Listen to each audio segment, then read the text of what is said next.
There she is. We are coming to you from Yankee Stadium in the Bronx, where this afternoon, Comcast Sportsnet presents White Sox baseball. It's Jose Abreu, Todd Frazier, Brett Laurie, and our Sox as they get set to butt heads with Joe Girardi's New York Yankees. Hi, everybody, and welcome. I'm Ken Harrelson. My partner, Steve Stone, will not be here for this series. And sitting in for him is a man from MLB Network. We want to thank them for allowing him to be here. And his name is Dan Plesac. He's a three-time All-Star, 18-year veteran, one of the greatest left-handed relievers in the history of the game. And you got to start it off real good last night with on the right foot. Hey, listen, it's happy to be part of the White Sox family just for a weekend series, but I'm happy to be here. And we got another good one out there today. A really good one. Every good team has to have one or two good pitchers, and the White Sox are very fortunate, Hawk. They have two quality left-handed starting pitchers. Last night we saw Chris Sale, and today you're going to see Jose Quintana off to a flying start. His last start, it was terrific. I think one of the things that you really like about this guy, command of the fastball. He'll be up, down, in and out, commands the fastball very well. Not afraid to pitch right-handers up and in, and that's what you're going to need to do against this Yankees lineup. Well, you have to because of the fact these guys have got four switch hitters in there and four pretty good switch hitters in that lineup. I think the big key is the short porch here in right field, and one of the things you want to do is you want to turn these switch hitters around to the right side, and that's just what Quintana should be able to do this afternoon. Last night, Chris Sale, really the only trouble he ran into, Chase Headley ambushed him early on for the low run of solo home run. Mark Teixeira here had a couple of good at-bats. This is ball right between the hole between Jimmy Rollins and Todd Frazier, and then Carlos Beltran last night. Chris Sale had his way with Carlos Beltran. I think if the White Sox are going to put this together, I think this graphic speaks for itself. To contain the Yankees, you need to stay away from that right field porch. You turn these switch hitters around right-handed. One home run for Beltran, one home run for Headley, no home runs for Teixeira, batting right-handed. All right, Sox trying for our first series win here at Yankee Stadium since 2005. So sit back, relax, and strap it down. White Sox baseball coming your way.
Now let's give you our lineup handed in by Robin Ventura.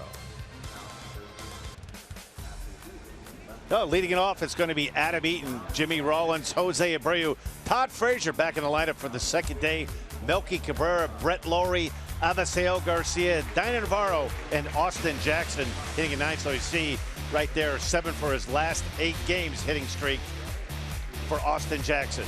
Defensively for the Yankees, pretty much what you saw last night. Brett Gardner at left, Aaron Hicks, their best throwing outfield in center, Carlos Beltran, Chase Headley.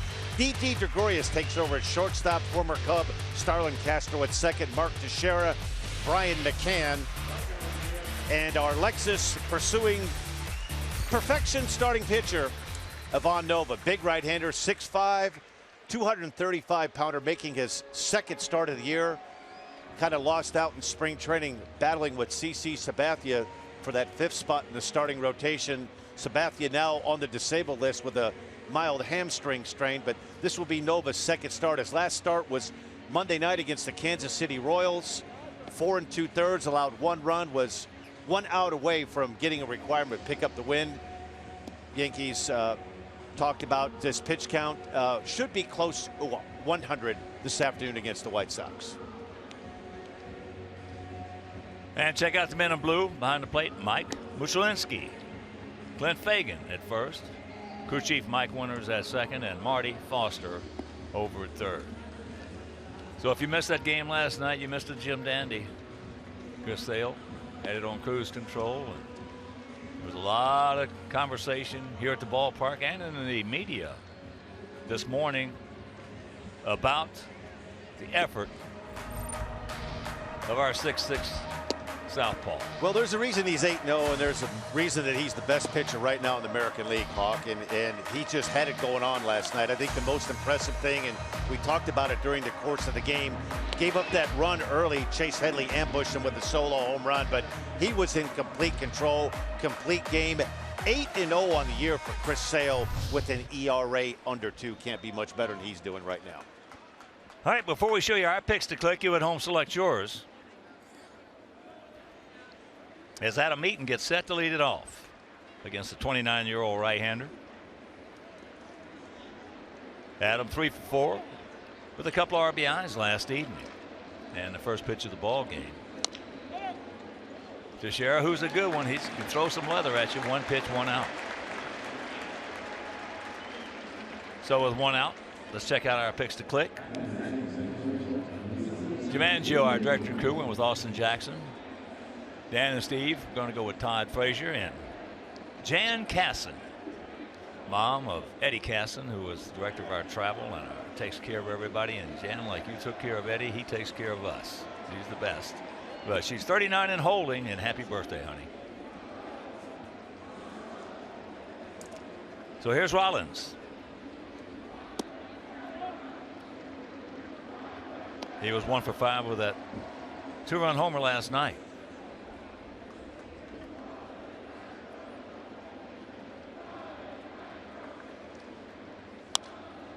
That's Souvenir left side, and here at the ballpark at Yankee Stadium, 318 down the left field line, 314 down the right field line, 385 in deep right center, 399 in deep left center, and 408 straight away center.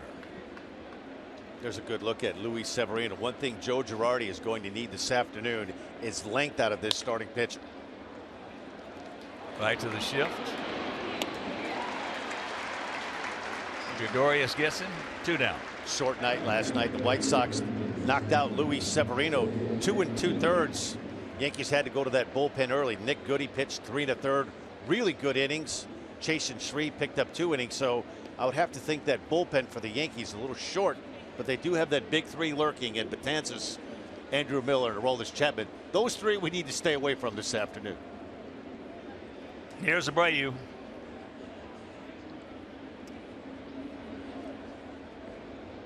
Yeah, you'd be hard pressed ever to name 3 7th, 8th, and 9th inning guys tougher than those guys.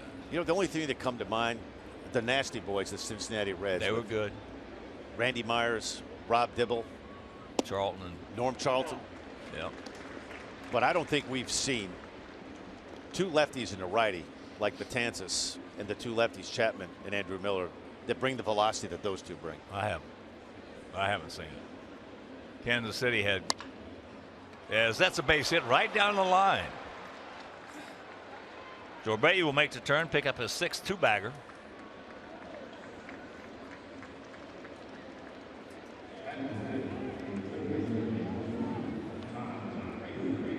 You see what makes Jose Abreu such a good hitter. That's a pretty good pitch.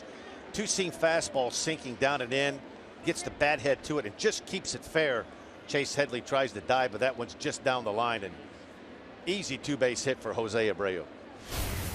So here's Todd Frazier, 11 homers, 31 knocked in. He was 0 for 3 last night. He's been one of those guys, don't tell me what you hit, tell me when you hit it.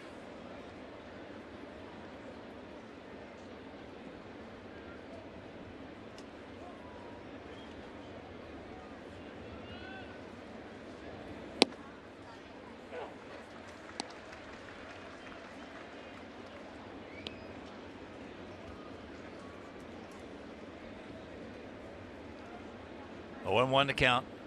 Todd has faced Nova 3 times, and he has drawn the collar.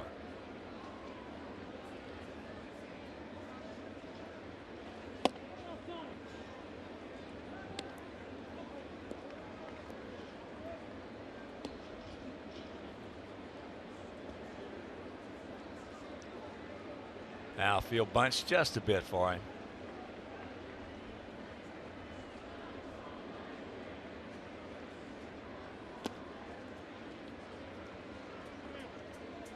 You see Brian McCann does a pretty good job there on that backhand.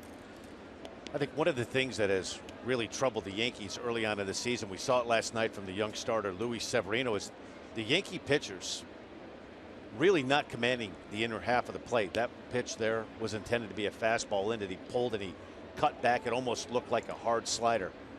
And one thing Joe Girardi needs after that short outing last night, he is going to need some innings from Luis Severino. After his outing last night, they're going to need Ivan Nova to at least get through this 5th or 6th inning.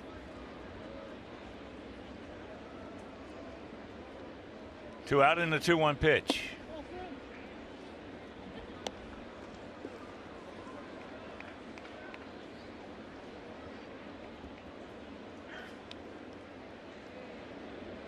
Melky on deck.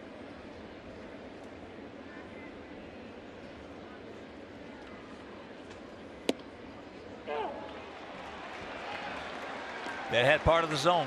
High strike. It's a pitch that you don't really see called that much in Major League Baseball. Down in the zone seems to be the golden place, and that's a little up, little chest high.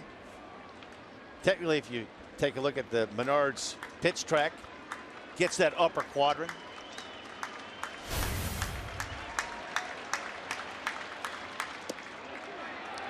And then he drops that one on him.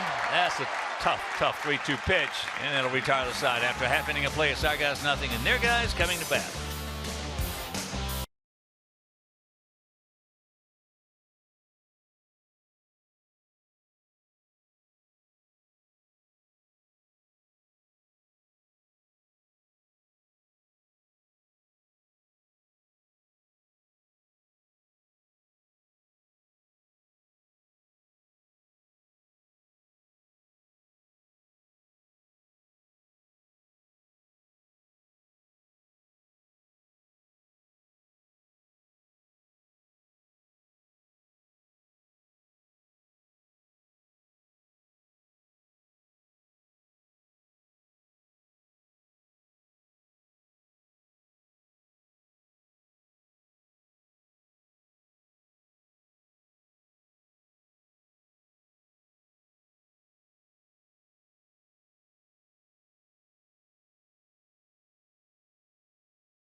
Girardi's New York Yankees. Brett Gardner leading it off, followed by Starlin Castro, Mark Teixeira, Carlos Beltran, Brian McCann back behind the plate, Chase Headley, who had the solo home run off Chris Sale, Aaron Hicks, and at shortstop this afternoon, D.D. Gregorius, and DHing Austin Romine. And our Lexus pursuing perfection starting pitcher for the White Sox. White Sox defensively. Melky Cabrera left, Austin Jackson and center, Adam Eaton and right. Todd Frazier, Jimmy Rollins, Brett Laurie, and Jose Abreu, Dinar Navarro, and our Lexus pursuing perfection starting pitcher, Jose Quintana, off to a fine start. 5-1 ERA, 1.38. Not a bad guy to have following Chris Sale. They're the dynamic duo for us.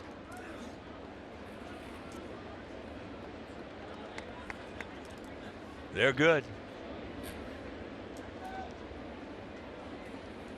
13-2 between them. And here is Brett Gardner. Had a chance before the game, talked to Alex Avila about Chris Sale last night, and I asked him, is he hard to catch?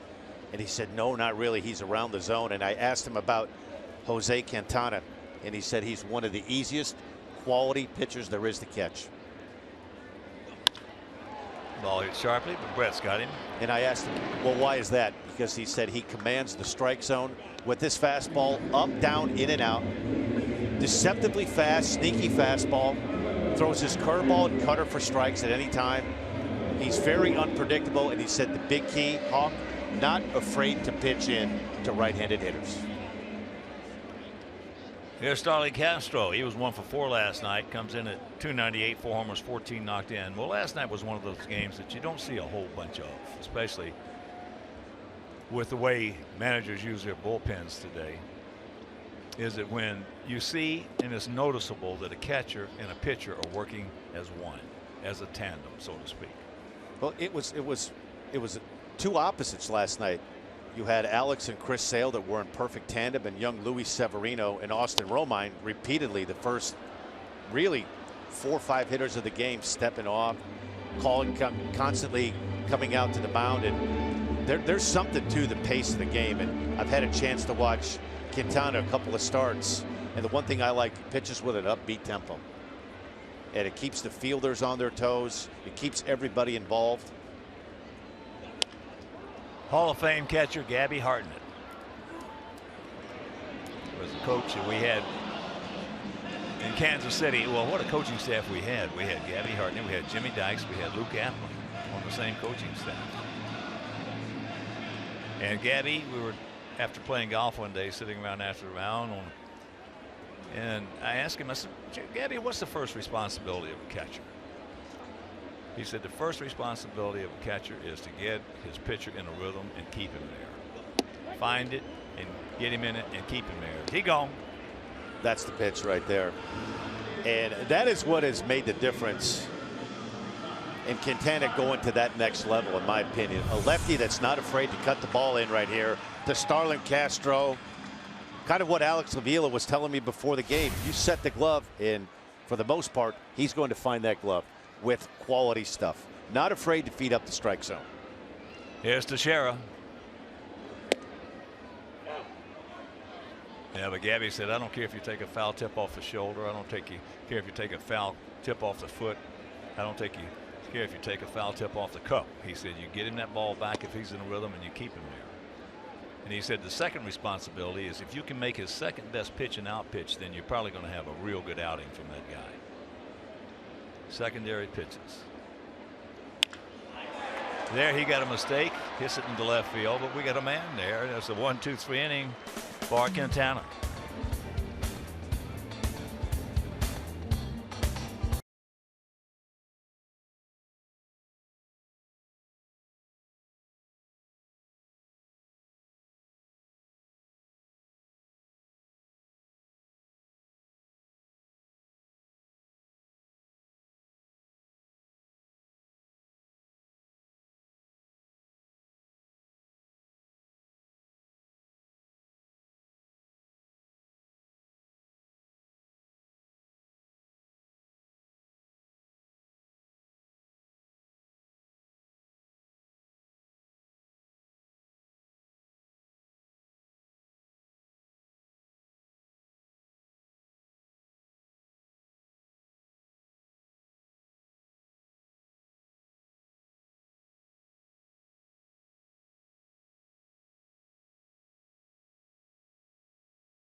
Off the second, no score, and Dan Hayes is our CSN Insider, presented by The Great Escape. Pools, patio furniture, hot tubs, and more. Escape your everyday shop. The Great Escape. Danny, what you got for us today, buddy?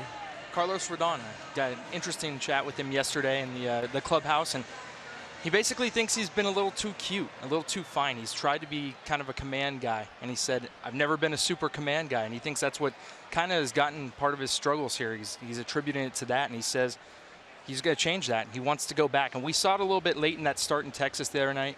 You know, we saw a lot more 95s, 96s, 97s. He actually hit 99 on the gun there, and his fastball was up about 2 miles from that start from the rest of the season, and he intends to do that. He said he needs to be more of that guy, and his direct quote was, I got to start to be that bulldog again that says, screw it, I'm going to come at you with everything I got, mano a mano, let's see if you can hit it.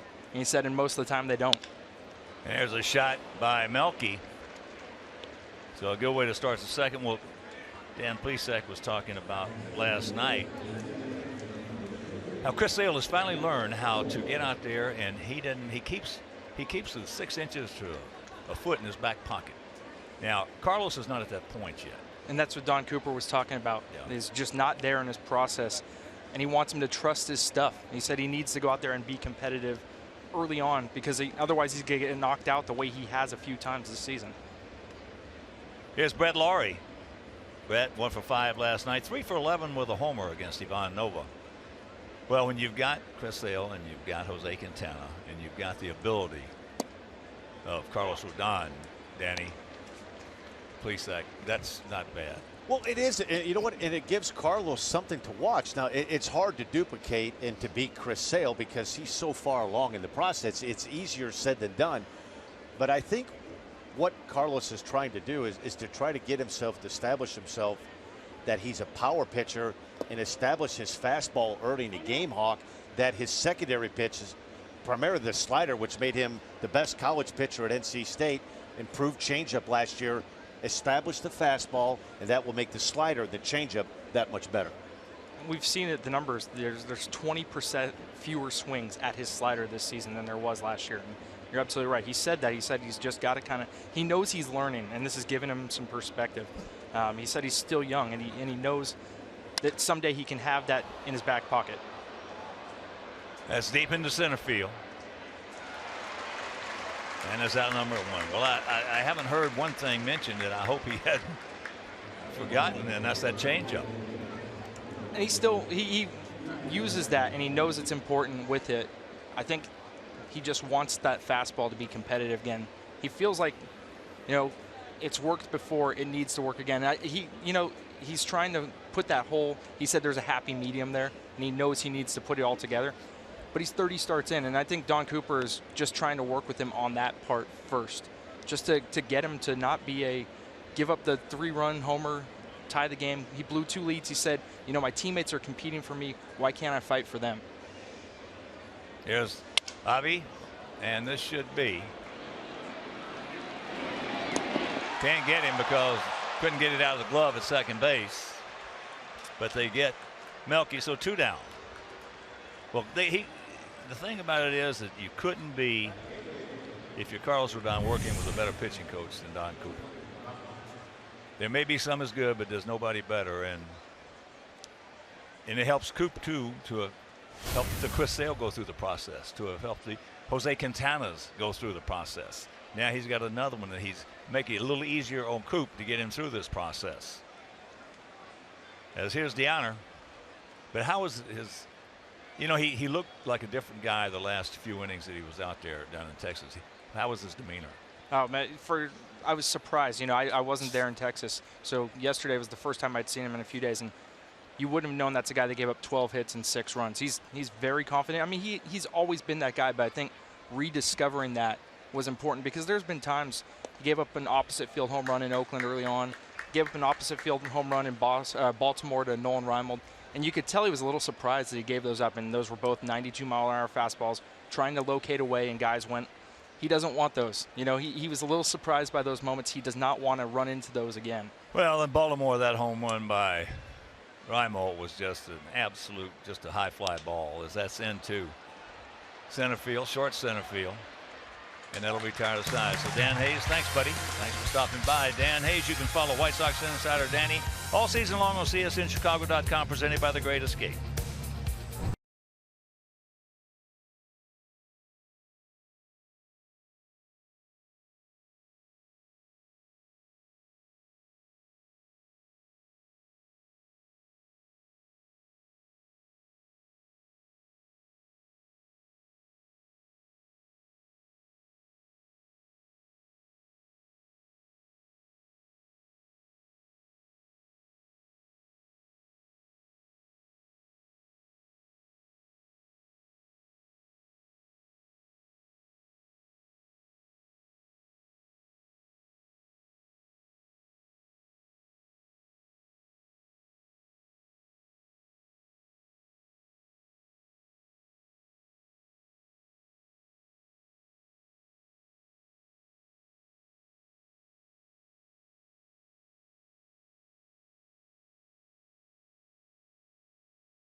The hashtag White Sox Talk on Twitter, and be sure to follow at CSN White Sox all season long for the latest news on your favorite team.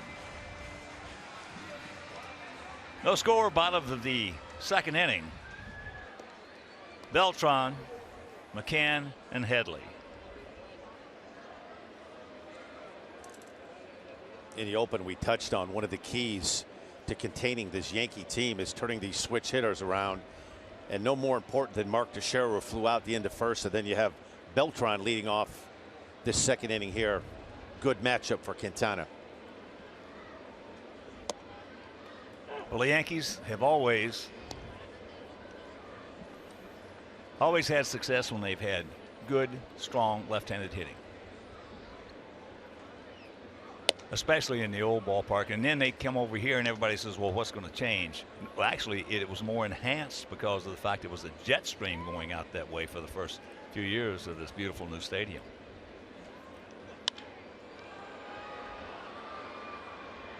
Adams got to beat the ball, and one out. Build a career in the sports industry at the White Sox Sports and Marketing Career Fair on Friday, May 20th. Be there for 2 hours of networking with representatives from top sports organizations and stay to watch the game. Admission includes both the fair and a game ticket. To purchase, visit whitesox.com/job.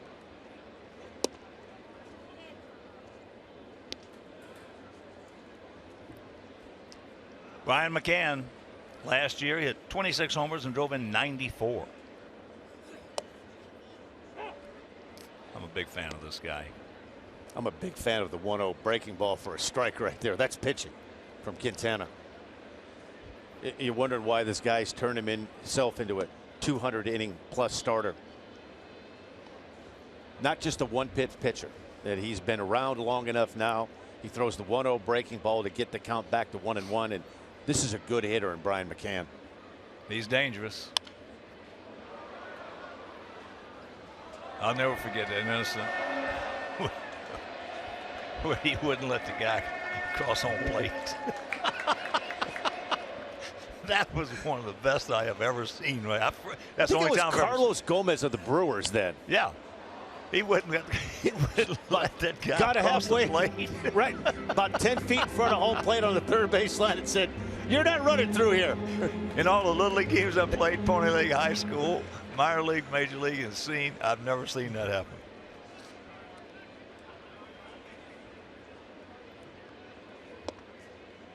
Full count. That last pitch right there, kind of what Alex Avila was telling me about before the game. Sneaky quick. 94 miles an hour with some late cutting action. Looks like they're going to go back out there and try that same pitch. See if he can't catch the corner.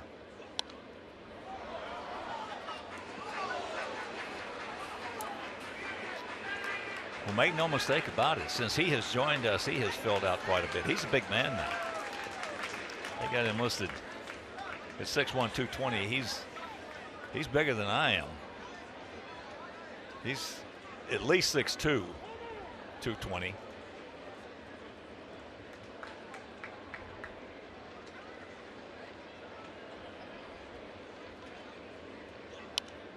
Uh-oh, he got away with one right there. That's a get me over breaking ball.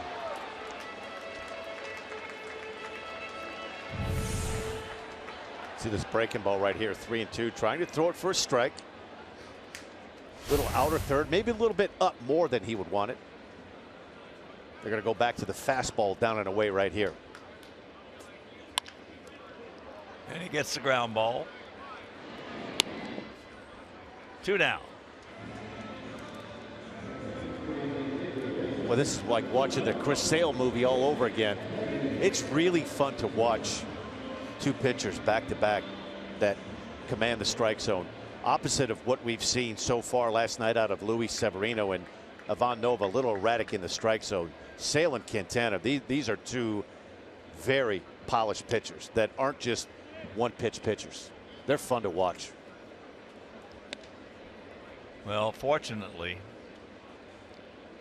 this whole ball club's fun to watch this year. Coming in with that 24-12 mark. And when you get those two guys coming out there back to back, that just sets up everything for you. So first pitch fastball, changes speeds, straight changeup at 85. Multiple ways to go right now if you're Quintana. Runs that fastball off the plate and away at 93 miles an hour. Now he's going in on a pitch. The last pitch was away. If you're Chase Headley right now, it's awfully difficult to try to sit on one pitch or one area. I'm not sure.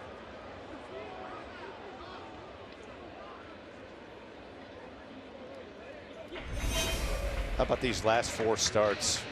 4-0 ERA, 0.64.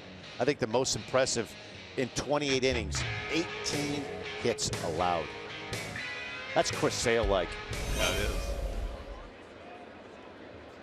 Well, he's finally got to the status that he is ranked among the top left-handers in the game. I think he's ranked 7th or 8th in the top left-handers in the game. And he's ranked the most underrated pitcher in the game. Really, the only thing he's needed the last year and a half is some run support. And he's starting to get it. And that's why it's translating into a 5-1 record. And close second would be defense. He's the one who had to wear it a lot of times when our club did not play well defensively.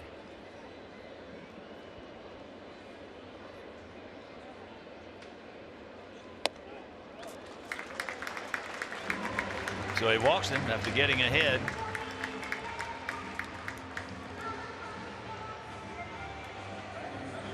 And here's Aaron Hicks.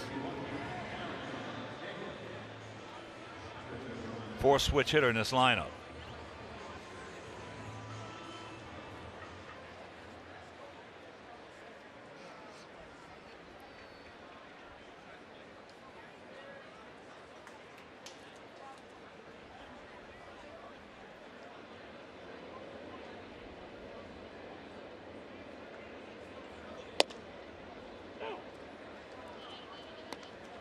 As we talked about last night with the Yankees, Hawk, not a lot of team speed.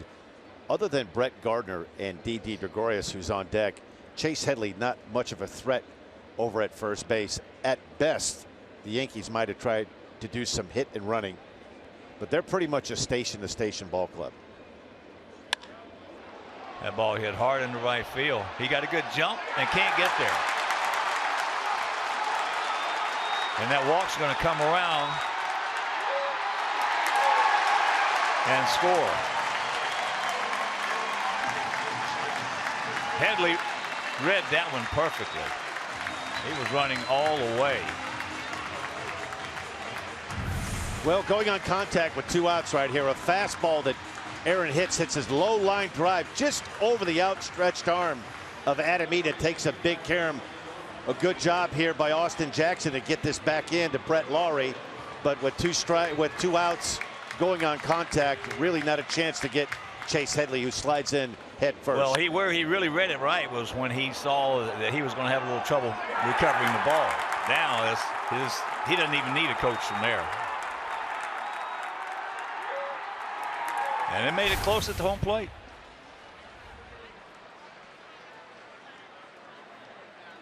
So here is Gregorius.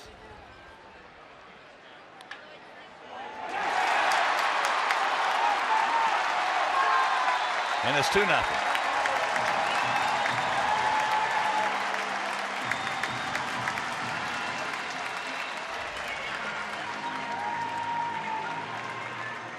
First pitch fastball right here to D.D. Gregorius. Inner third, a little bit up, gets the barrel of the bat to it, just past the outstretched arm of Jose Abreu.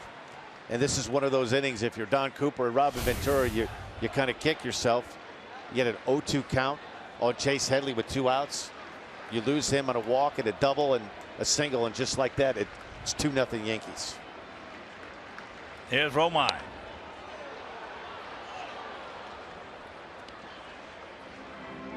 Austin Romine 0 for 3 last night. He was doing the catching. Yeah, that's a tough inning. 2 out, way on top. Walk him and then boom, boom. You know, and going into last night before that home run, Chase Headley had 1 extra base hit on the season. That solo home run for Chris Sale, only his 2nd extra base hit all year. And if you're Quintana right now, there's a good look at Chase Headley. Just a case of playing around a little bit too much. You get the count to 0-2, paint yourself in a corner, you miss with a couple of pitches, and that's an at-bat he'd like to have back. I'll say one thing for Hicks and Gregorius.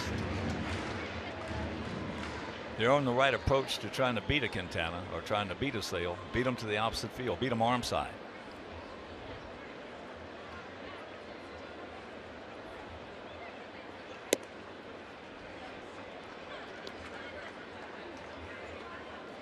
Two out, 1-2 the count.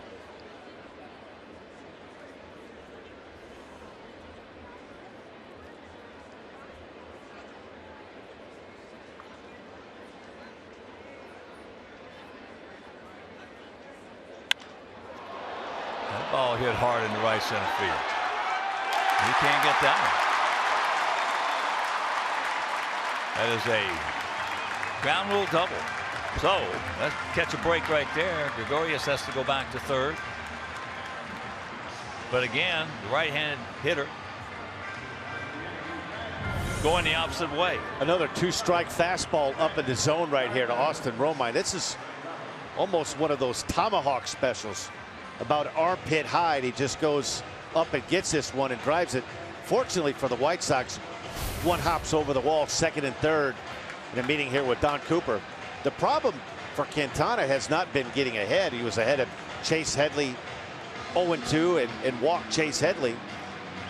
It's the fact that even Austin Romine, you get ahead 0-2 and he's missed so bad with his 2-strike pitches. They've been really non-competitive 2-strike pitches, and you know, going into what looked like it was going to be an easy inning, he's working on a 30-pitch inning right now. This will be his 26th pitch of this inning. And here's Brett Gardner. He lined out hard to Lawrie at second base.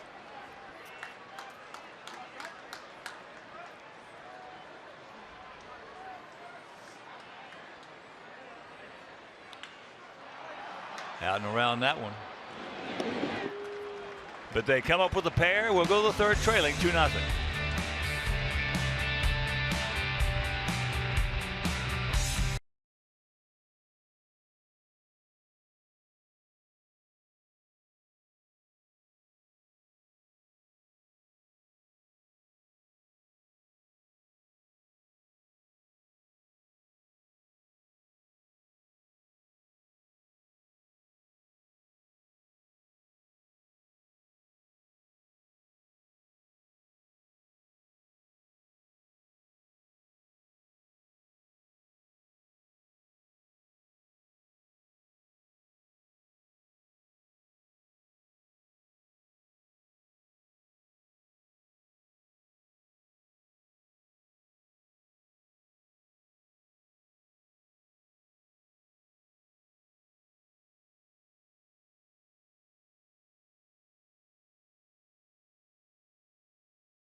Sports Trivia Show. Tomorrow night, kick back on your couch and turn on your TV for a brand new episode of Beer Money presented by Coors Light.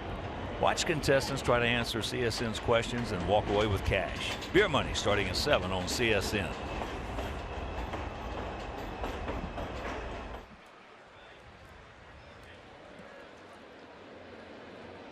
So here's Austin Jackson.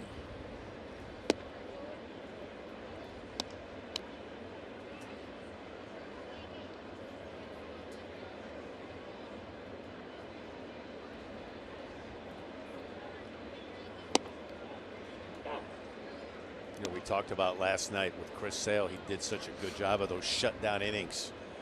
And this is what Joe Girardi's looking for right now out of Ivan Nova. Their bullpen a little bit depleted. I think if you're the Yankees right now, it's a race to try to get this game to the 7th inning, to try to get Dellin Betances, Andrew Miller, and Aroldis Chapman into this game. If you're the White Sox, you want to try to get something going, get something brewing before Joe Girardi's able to unleash that big three.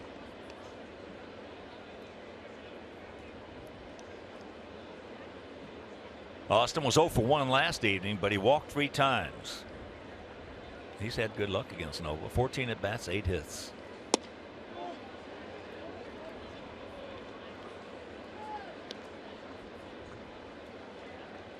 Two and 2 the count.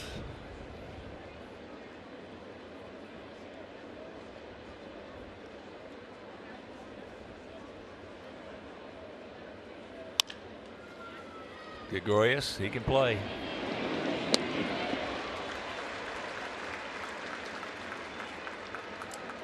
Sox fans, join us Saturday, May 21st at 1:10 p.m. versus the Royals. All fan ages 21 and over will receive a 25th ballpark anniversary canvas presented by Miller Lite, the official light Pilsner and official beer of your Chicago White Sox. Purchase your tickets today at whitesox.com or call 866 Sox Game. Here's our leadoff hitter, Adam Eaton. Led off last inning, hit the first pitch he saw down to Teixeira.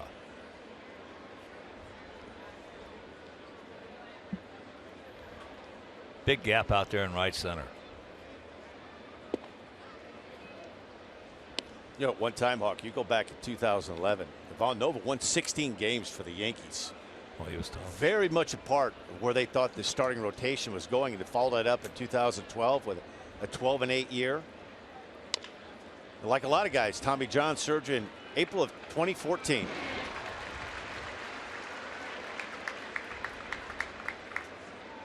Had to fight his way all the way back, and was, as we touched on earlier, was in a battle for that 5th spot all spring training. A lot of people, a lot of the writers here in New York thought he outpitched CC Sabathia spring training to earn a shot at that 5th spot.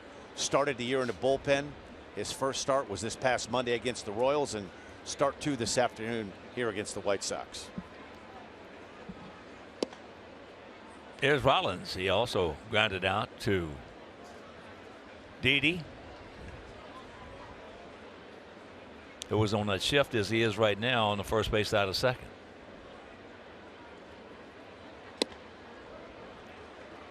Count evens at 1.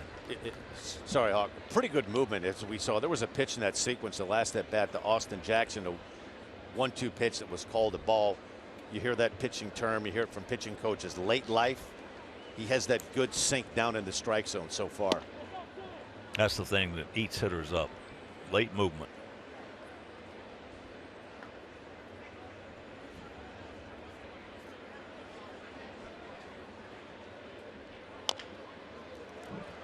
McCann makes the good play, gets him. So a soft inning right there for Ivan Nova.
Martell Cooperative Telephone in Martell, Iowa.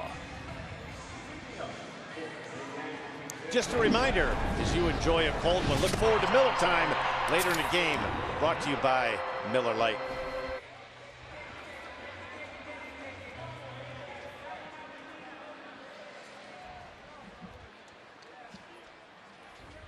Here's Lou Pinella's old number 14, worn by Starlin Castro, who struck out, called out his first trip.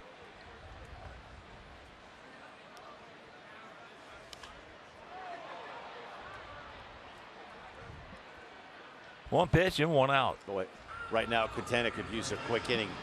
26 pitch inning to get through that second inning. The problem has been a little bit difficult for Quintana. Getting ahead, strike one. He lost Chase Headley. You go back to that two-run inning by the Yankees in the second. Had an 0-2 count on Chase Headley. Hasn't been a problem getting to 2 strikes. It's been putting hitters away once he gets to 2 strikes and buries that first pitch breaking ball into Mark Teixeira.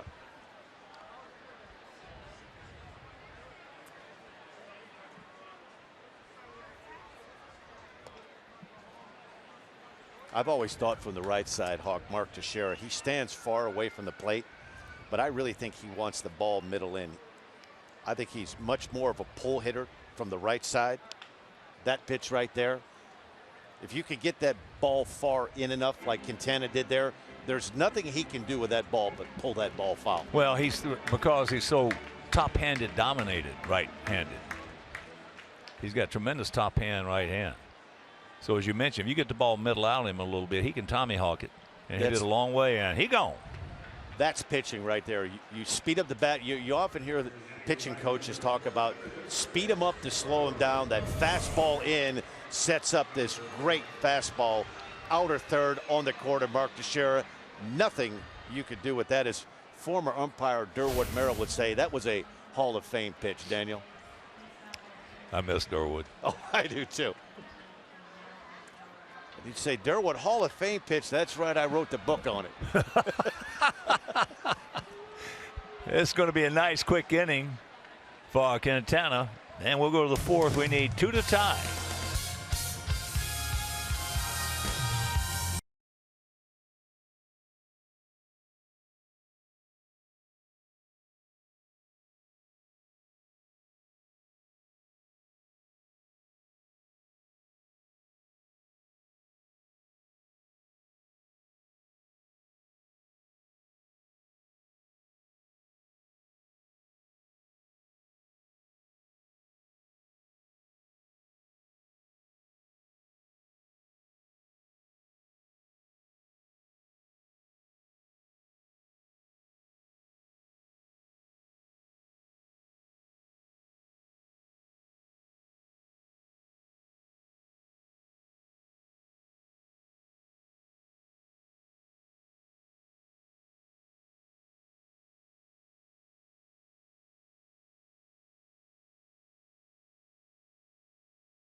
Schedule is brought to you by Travel Wisconsin. Plan your fun today at travelwisconsin.com.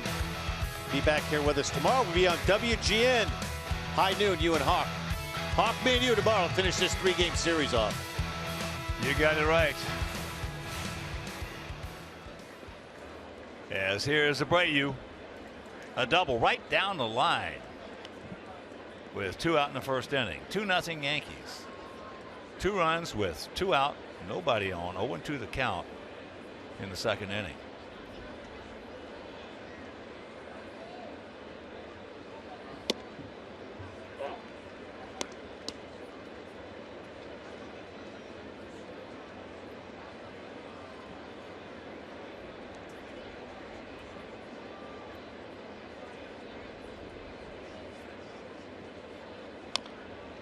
Drops that one over. Pretty good sinking fastball right there from Ivan Nova. First at bat, Jose Abreu hit that bullet just over the bag past Chase Headley at third base. From the looks of the way the Yankees are attacking the right-handed hitters from the White Sox, they're trying to establish in, and with 2 strikes use that sweeping breaking ball away. Gregorius.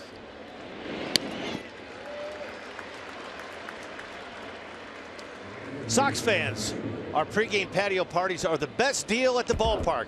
You receive a game ticket and all-you-can-eat buffet catered by Baseball Buffet, wine and Miller beverages. The patio opens 90 minutes prior to the game and closes 30 minutes after the start of the game. To purchase your tickets, visit whitesox.com/group.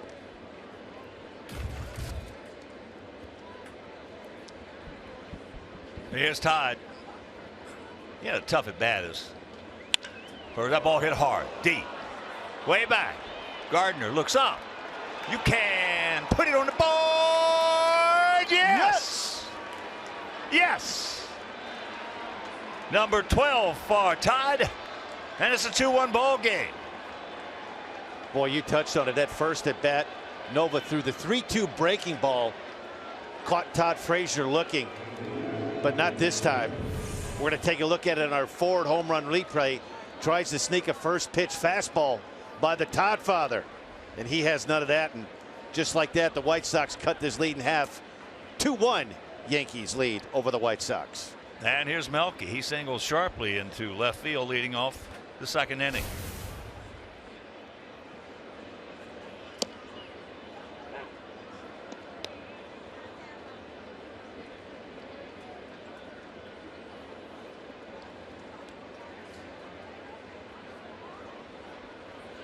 Hicks deep out there in center.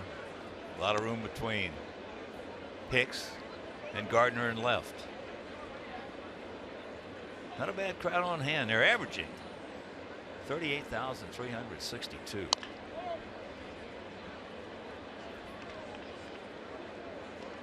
How about the Dodgers this year?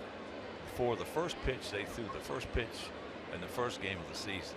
They had over 3 million tickets sold. What helps when you have a good ball club, you have arguably one of the best pitchers in baseball in Clayton Kershaw. Yeah. Headley straightens up and out number 2.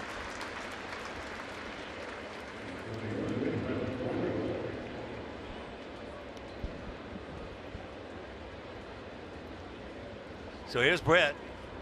Laurie went out to center field, hit the ball pretty well. 2-3-0 for them, 1-3-0 for us if you're just tuning in. Top of the 4th inning.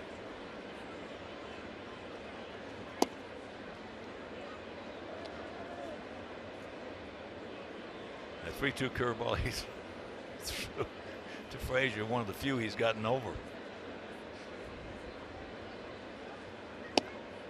There's one he gets over. It goes back to what we were talking about, hitting. You have to, as a hitter, go up there thinking hitting off the fastball. And after that first at bat from Nova by Todd Frazier, called out, didn't go up there looking for a curveball, was able to get that fastball up in the zone, and does what Todd Frazier does best with those pitches that are middle third, up and in, and creamed it. And that ball hit well into left field. Gardner giving chase. He can't get there. It's off the wall. And that'll be his 11th two-bagger. That ball hit just to the left of the 399 sign. Unfortunately for Brett Laurie, this is about the only ballpark in the big leagues. This is a pretty good pitch. This is a breaking ball down and away that he gets extended on. Hits right at the base of the 399 mark. You see Brett Gardner giving this one a chase right here. Only ballpark in the big leagues right now at that part in left center field that stays in. Unfortunately for Brett Laurie, just a long double. That's a home run in any other ballpark. Here's Avi. Avi hit into a 4-6 fielder's choice. Avi has hit in 12 of his last 13 ball games.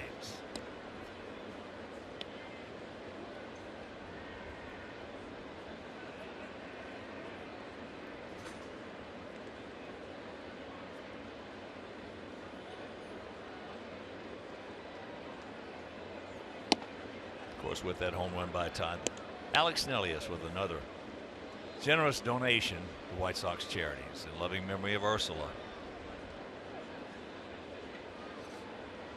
There's a good look at Todd Frazier.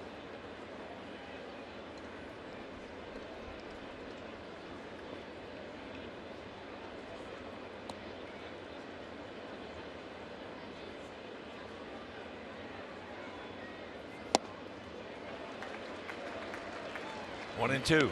Another good sinking fastball there from Ivan Nova. That pitch, I think, intended to be more up and in off the plate, but the bottom just fell out of that one.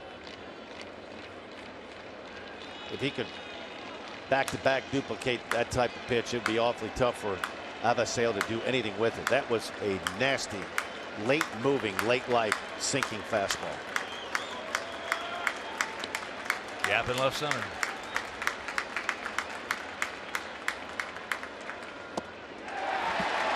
But the home run by Todd Frazier will go to the bottom of the fourth. It is 2-1 New York.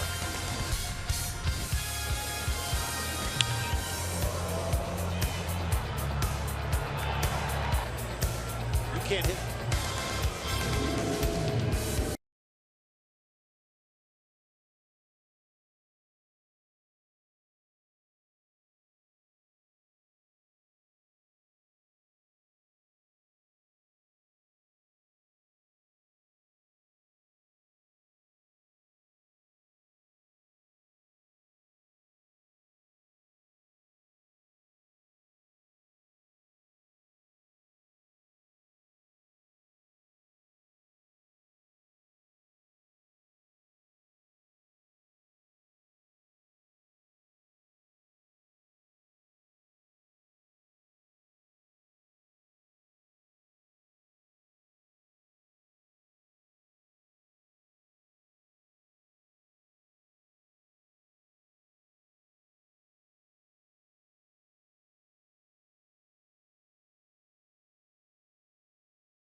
At 1:10 p.m. versus the Royals. All fan ages 21 and over will receive a 25th ballpark anniversary canvas presented by Miller Lite, the official light Pilsner and official beer of your Chicago White Sox. Purchase your tickets today at whitesox.com or call 866-SOX-GAME. Brian McCann takes ball one. Brian let off the rejected one out in the second inning, grounded out to second.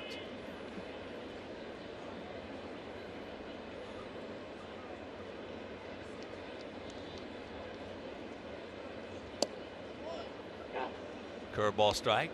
Similar sequence to the first at bat. Missed first pitch fastball. Ball one, came back to get back into the count. Throw that breaking ball over for a strike. Another one. Now this has been the problem for Jose. It hasn't been getting ahead. It's been throwing that good pitch to finish off an at bat and not running into some deep counts.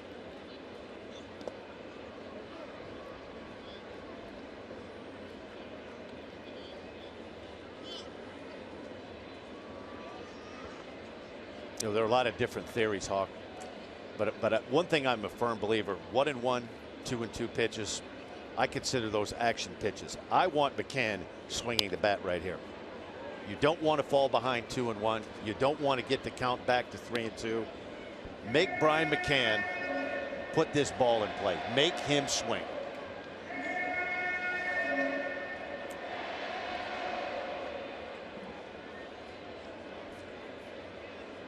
The 2-2 pitch. Nice. Took a lot off of it, had it way out in front. Pops up. Abreu, 1 out. You know, there are a lot of different theories that we've talked about several times.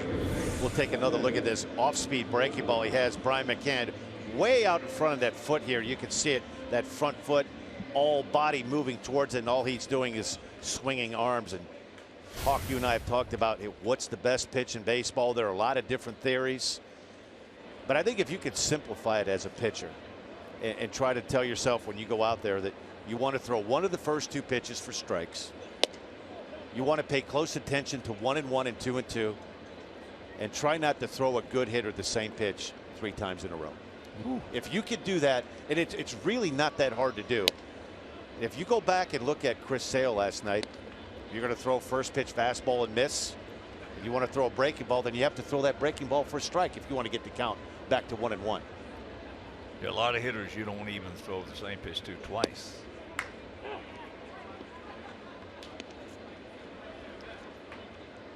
You throw the same pitch 3 times in an at bat to a good hitter, you're in trouble. You're in trouble.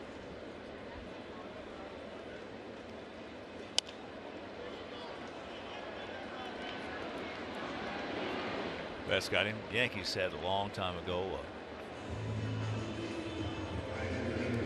a famous hitter who was a great guy, and at one time hit 61 home runs, Roger Maris.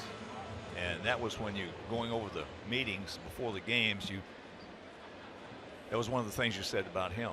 Don't throw him the same pitch twice, because he had this zone, and if you got it in that zone, he might take it the first time early in the count, but if you get it back in there later, you were in trouble. I think the real good hitters, they see a pitch the first time, they see it. And I think the second time, the good ones and the great ones, they can gauge it and hit it. Well, the recognition factor is all important in hitting. And sometimes you get guys out there with tremendous stuff, and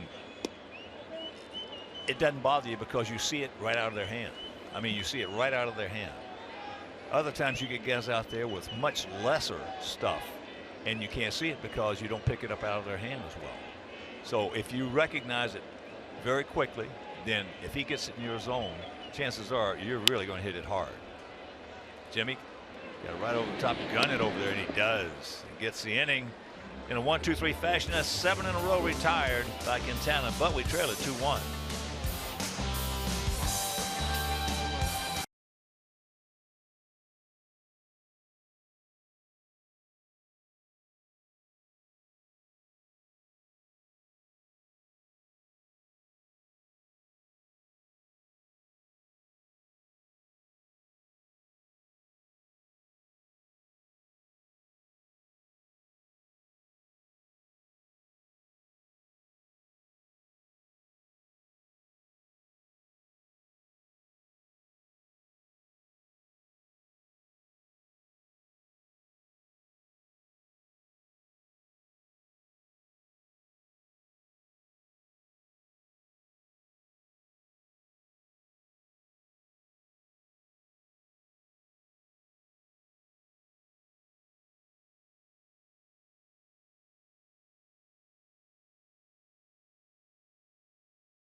How about Chris Sale, Hawk? First in the AL in wins, third in the ERA. I take a look at this graphic. You know what I want to be? I want to be him when I grow up. Chris Sale. That's the guy I want to be. Another exhibition last night. Talking with Paul O'Neill before the game about it. Paul was a pretty good left-handed hitter. And he said, I don't want any part of that angle he's got. Here's Navarro. Went out to center field.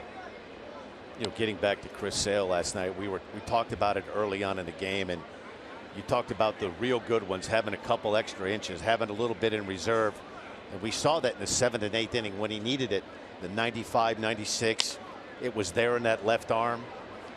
It's fun to watch. Had a chance to talk to him before the game this afternoon. I congratulate him on last night. And we talked a little bit about pitching philosophy and what he's trying to do now. And he said the best thing that happened to him, and it was a game you touched on in Arlington, Texas, where he barely hit 88, 89, 90 miles an hour on the gun. He never hit 90.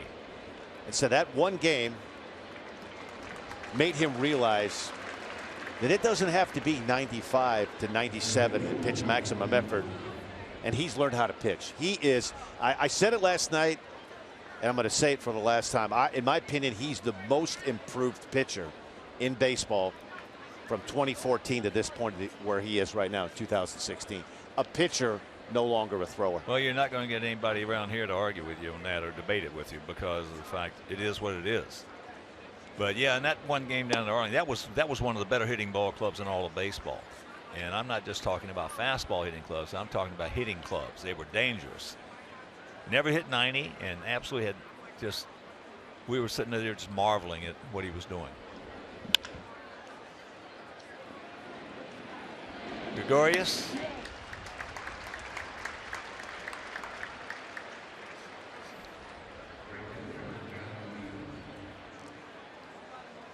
And here's Adam Eaton. Good look there at Ivan Nova. And one of the things he's done this afternoon that Luis Severino last night wasn't able to do is establish the strike zone. And his best pitch, Ivan Nova, is that good two-seam fastball down and in. And he's been consistently pouring that into the bottom of the strike zone. He's been awfully impressive so far through 4 2/3. Well, here's where Coop to me is so impressive because of the fact it's that old statement. If you got to have a pitcher, if you got to have your good stuff and your good control to win a game, you're not going to win very many games. It's those guys who can go out there and don't have their good stuff, don't have their sharp control, and still keep you in a ball game and have a chance to win it. Most of the time, guys go out there. A lot of times it happens in the bullpen. They're defeated before they come across that white line and go to the mound because they didn't have their good stuff down in the bullpen. Now, conversely, you get other guys go down and don't have anything in the bullpen, cross that white line, and all of a sudden, the second, third inning, they find it, and then they just put it on cruise control, let it rest away. And I think the beauty of it when you're Chris Sale, and you know, I asked him after the post game last night. We had him on. You know, what was working? Oh, the off speed. And I really think the good ones, and he's one of the good ones. He's one of the ones right now. They have a game plan while they're warming up, but that changes on the fly once the game starts. Just like hitters, same way. As that didn't take long. 1, 2, 3. We're halfway home. We trail it by 1.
All right, Chuck, thank you very much. And boy, that is a big hit. That is a big loss for the Indians. Indians sitting in second place now. Check that. 2 games over 500, 17 and 15, 5 games back of our Sox. That's tantamount to us losing Abreu for them. Because Melky's not going to be able to get that one. Here's the throw. Off the mark. So Gregorius starts it off with a double. 6th double of the year for D.D. Gregorius, and most extra base hits come right out of the box right here, and D.D. does a great job. He's thinking double. He hits this ball, this slicing line drive to left field. Melky does a good job cutting this off, but with D.D.'s speed, there's no way Melky's going to have a chance for him. An errant throw, it backed up by Abreu at first base.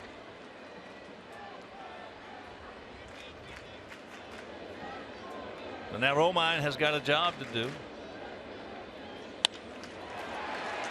And coming on, makes the catch. A good jump and a good play by Adam Eaton.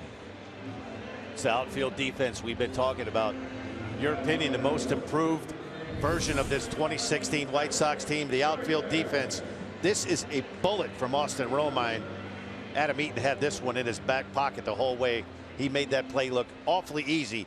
Not an easy play. This line drive hit right at him. Nice play by Spanky. And here's Gardner. Brett is lined to second and grounded to second. So that was a good at bat, even though it didn't get the job done by Romine. That's all you can do.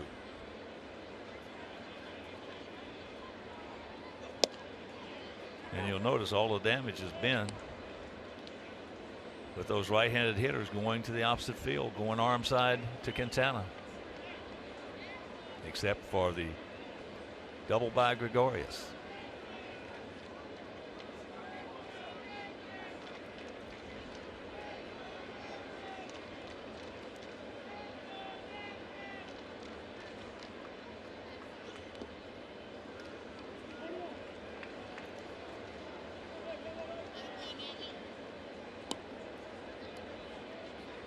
One of the, I guess, bonuses for the White Sox, you have 3 very good throwers in Melky, Cabrera, Austin Jackson, and Adam Eaton. You have good speed at second base with D.D. Gregorius. You have a legitimate shot playing about medium depth. The ball that might get through, we should have a play at home plate. There's a strike.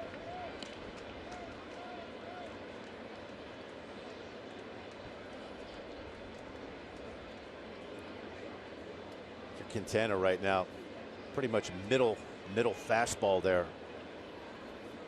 You have try to figure out a plan. As Brett Gardner sitting on the breaking ball, you'd have to think after that take on a fastball right down the middle, he's looking at something away, something soft.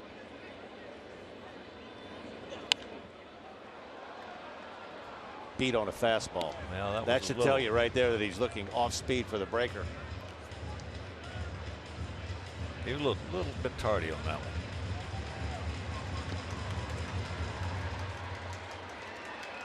Well, I think if you go by that theory, if you're reading bats, if you're a pitcher, almost have to go back with a fastball, even if you want to bring that fastball to the inner third, and go ahead and really try to make him swing this bat.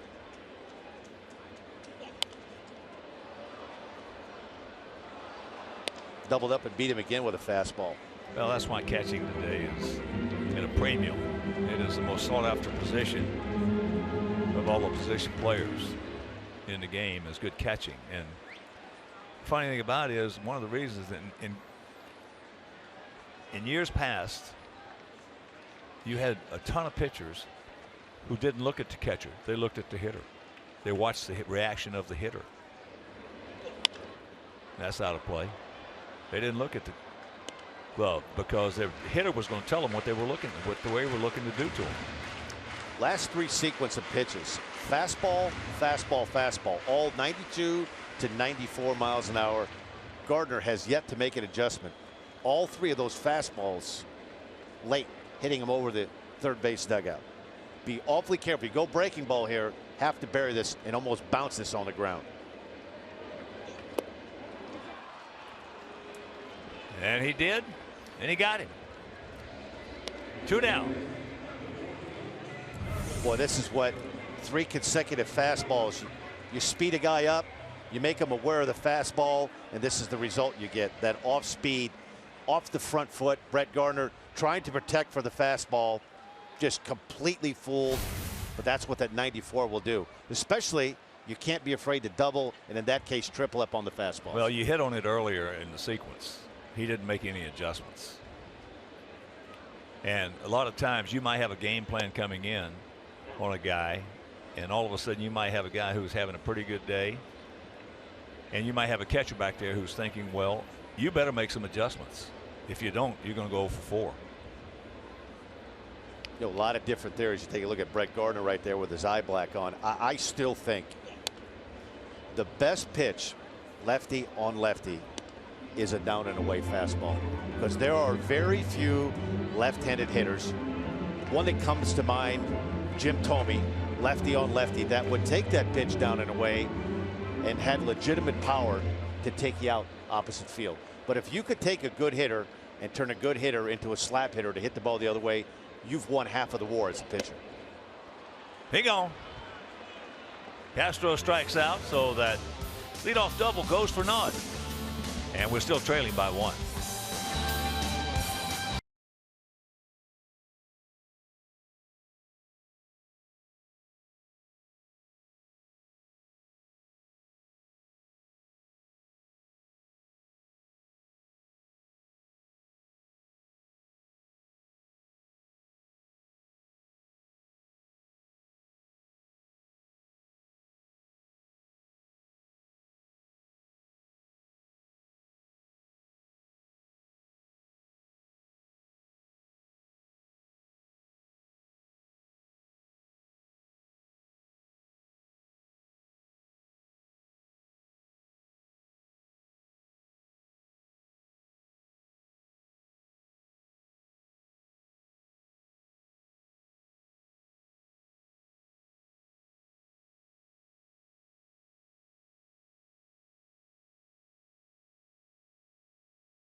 Continue the road trip and look to gain some ground in the East against the Revolution. Coverage starts at 6. At 6. At 6 tonight on CSN Chicago. Rollins, Abreu, Frazier to face the big 6'5", 235-pound right-hander Ivan Nova. Hawk, we need to get something going quick. We need to avoid that big 3 out of that bullpen. I say we got to do something. And it looks like Betances is getting up, getting hot right now in that bullpen. And they are 3 big guys with big fastballs.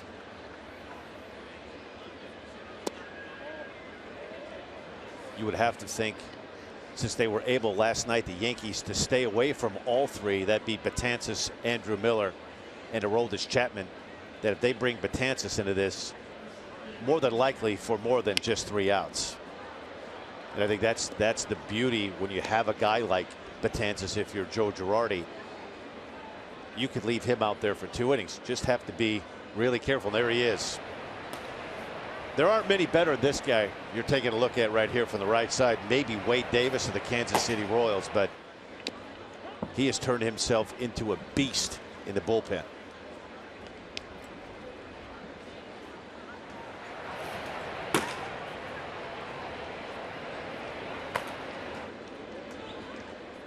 Well, he's 6'8", 265 pounds.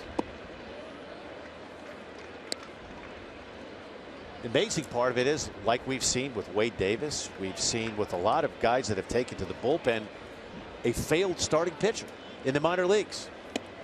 They had 2 starting pitchers, Hawk, in the minor league system about 5 years ago.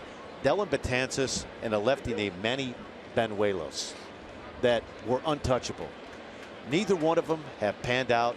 And Dellin Betances went to camp with the Yankees a couple of years ago. They didn't know what to do with him. Ball took a nice up bounce for him, and they get him. Pitched so well going into spring training. Just kept scoreless inning after scoreless inning. Pitched himself to a spot on the team. Was basically long reliever the first month of the year 3 years ago. But he's anything but a long reliever right now. Might be some people's opinion. They think he's the best right-handed weapon in the game of baseball right now. 97 to 100 miles an hour. Unhittable slider when he's on. Big, strong guy. And the only concern you have if you're the Yankees, he's pitched a lot of games and a lot of innings the last 2 years. There were concerns last spring training and even this spring training. Where was the velocity? He's picked it up once the season has begun. Dominant pitcher.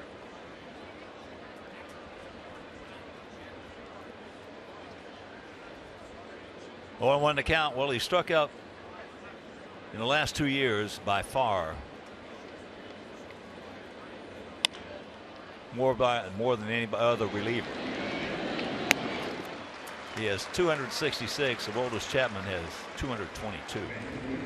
Played the golf tournament this February with Brian McCann, and we talked a little bit about the Yankee bullpen, and I asked him about Dellin Betances. He said he's hard to catch and he knows what's coming. That's how good his stuff is. He told me playing golf that he doesn't have any idea how hitters have any success against him, because he said he'll throw fastballs that I know what's coming and it handcuffs me. He'll throw a slider at 93 miles an hour and you'll think halfway there, did I call the right pitch, because the rotation is so tight you can't pick it up, and it's a late moving slider that changes planes. He said he has the best stuff in the Yankee organization. That's saying a lot when you have a guy like Aroldis Chapman in that back end of that bullpen. Breaking ball strike, and the count evens at 1.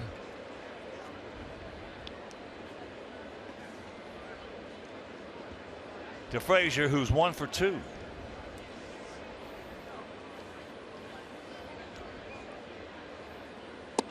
And here was that one hit. How about it? This with this first White Sox home run by Todd Frazier, eClick Lending will donate $100 to the Pat Tillman Foundation, supporting military veterans and their families. 2-1. Melky on deck. 2 runs, 4 hits, no errors for their guys. 1 run, 4 hits, no errors for our guys here in the top of the 6th inning. They scored 2 runs in the second. They have 2 out, nobody on. 0-2 the count. Chase Headley, he walked him. Then Hicks doubled. Gregorius singled, and poof, 2 quick ones.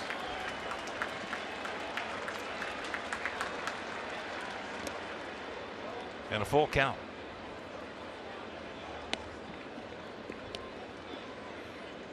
Well, what's going through Todd's mind right now? First time up, he had 3-2 and threw him a 3-2 hook. It was a good one.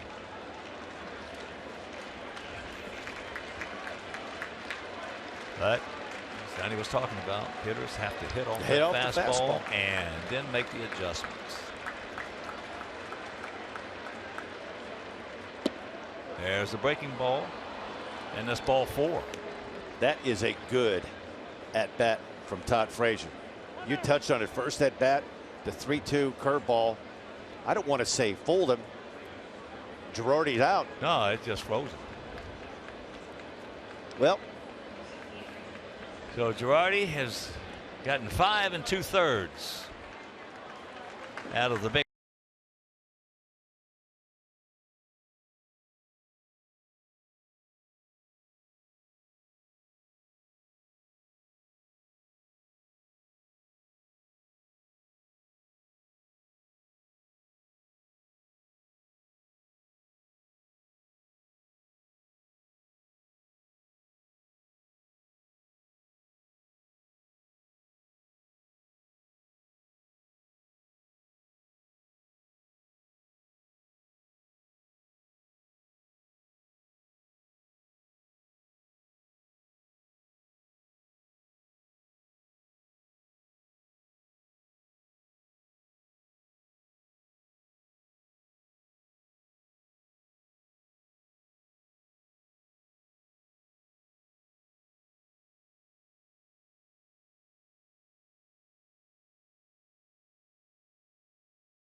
to the bullpen. Big right-hander Dellin Betances, about as good as it gets right now. Forget the one-loss record. ERA 2.40. How about 15 innings pitched, 28 strikeouts, and only 3 walks? As dominant a right-handed reliever as there is in the game of baseball right now. And if you're a Yankee fan, this is just the way you want it to play out. You get Betances, followed by Andrew Miller and Aroldis Chapman. So it's the go time right now for the White Sox. Here's Melky. 2 out. Frazier at first. Melky 1 for 2. Solid single to left field.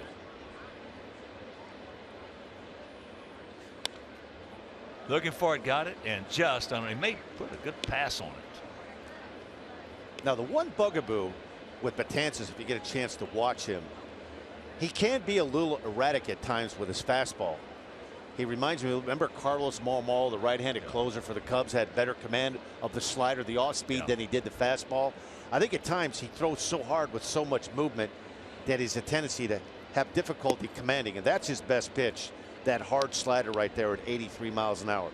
If he's throwing strikes with the fastball, he's nearly impossible to hit. This guy right here, Betances.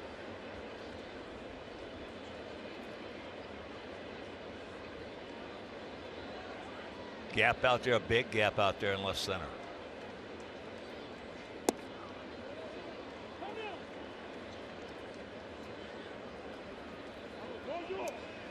And that can be Melky's wheelhouse. That fastball hit into left center field.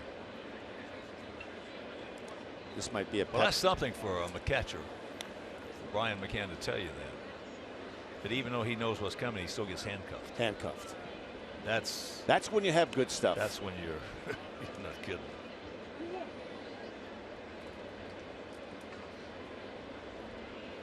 Big pitch right here. 2-1.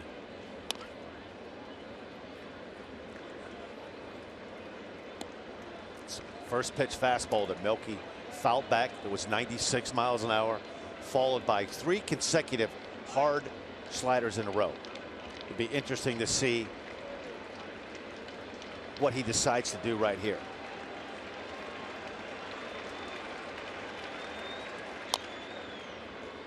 Out in front, way out in front. It's just so hard, Hawk.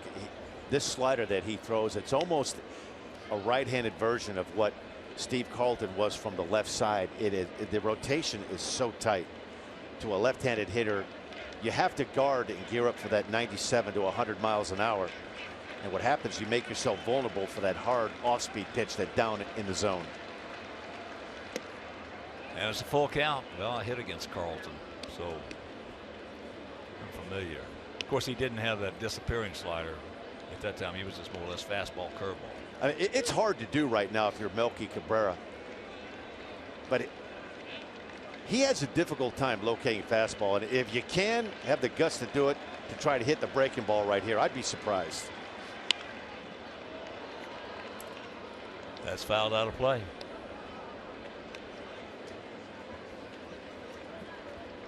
Another breaking ball. It just seems. Brett Laurie on deck. Had a chance to watch Betances quite a bit, being out here in the Northeast. When he gets in spots like this, he's more apt to go to the breaking ball. Right there it is. And he got it. We go to the bottom of 6, trailing 2-1.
To inspire all forms of baseball and softball participation, making play opportunities available for fun and everyone.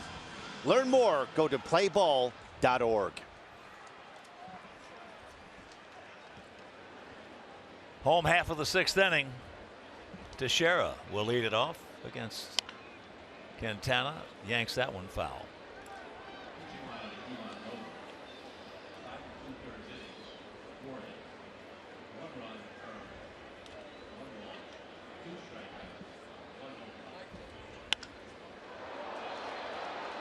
Center field. We got a man there.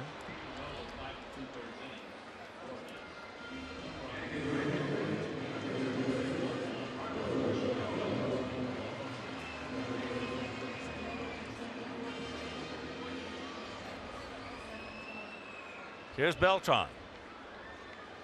He's going out to right, and he's popped up to second.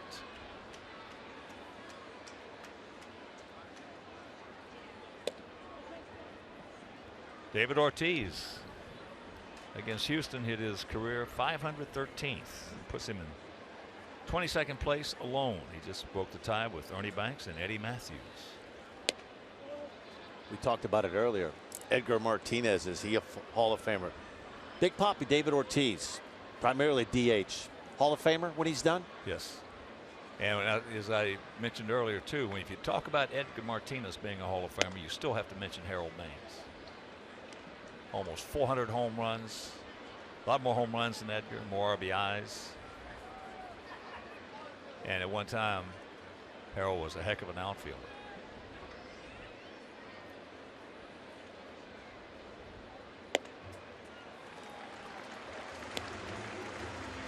That's the second walk issued by Quintana. The first one got him in a lot of trouble. That coming with 2 out, nobody on. 0-2 to count to Headley. He walked him, and they scored 2 runs.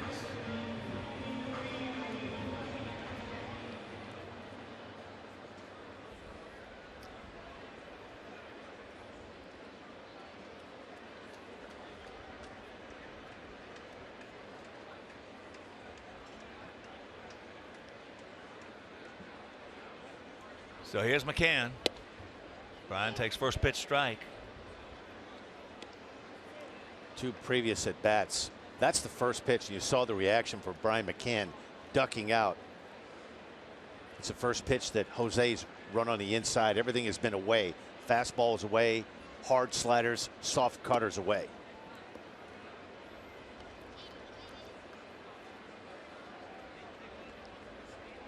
With Beltran at first base. Not much speed.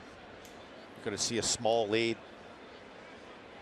I think one of the things that's a plus when you're playing the Yankees, with the exception of Didi Gregorius and Brett Gardner, there's not a lot of speed on this team. They're pretty much a station to station type of team. They try to take advantage of that short porch in right field. 314 down that right field line here at the new Yankee Stadium. There's a good look at Didi Gregorius. A lot of people were wondering, was he going to be able to fill the shoes? There's nobody going to fill the shoes of Derek Jeter, but he's played a pretty solid shortstop for the Yankees.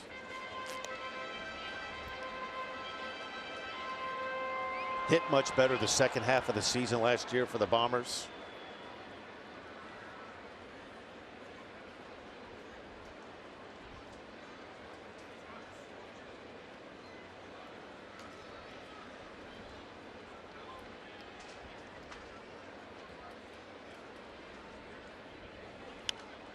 How's that one back?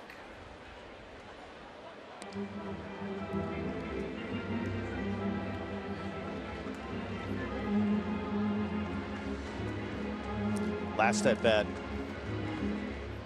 Jose was able to get McCann on that slow breaking ball, had him way out front. A little bit of a defensive swing right there by McCann.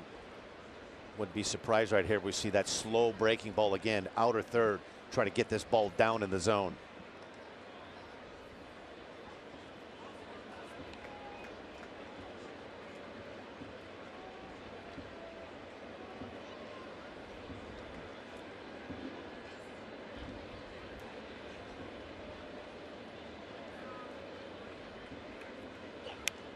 Just got a piece of that one. Well, you mentioned Edgar, and I mentioned you had to mention Harold Baines. Harold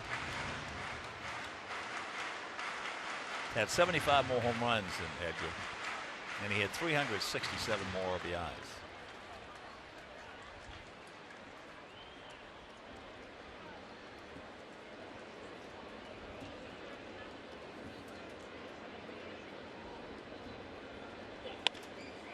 That ball hit down, get foul, get foul.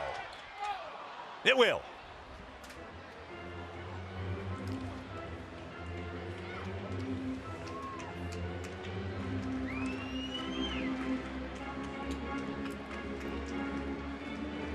Another good fastball on the inner half of the plate. Ball not hit as hard as it appeared. Kind of in on the hands of Brian McCann. First two times he was able to get McCann out were both on that slow off-speed breaking ball.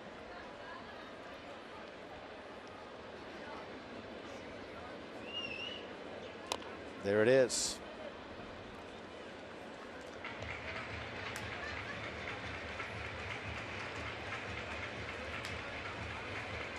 This is what is so good, Hawk, about this cat and mouse game between hitter and pitcher. You have Jose Quintana that's able to get McCann out 2 times on that soft breaking ball. You're trying to figure out what is the right pitch. He's going in a couple of times. Slow breaker away. And he's going to go to second to get the lead man, and they can't quite get him at first, but a good effort by Brett Laurie.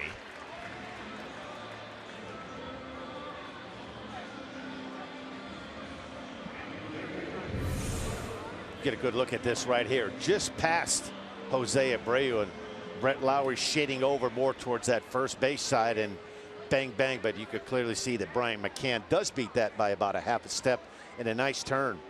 And a good job here by Todd Frazier. I think that's one of the unique things about all the shifting that goes on. As a third baseman now, you have to get used to the way this exaggerated shift to be able to turn a double play from second base. Well, they practice it. But still, it's different in the game. Watch out.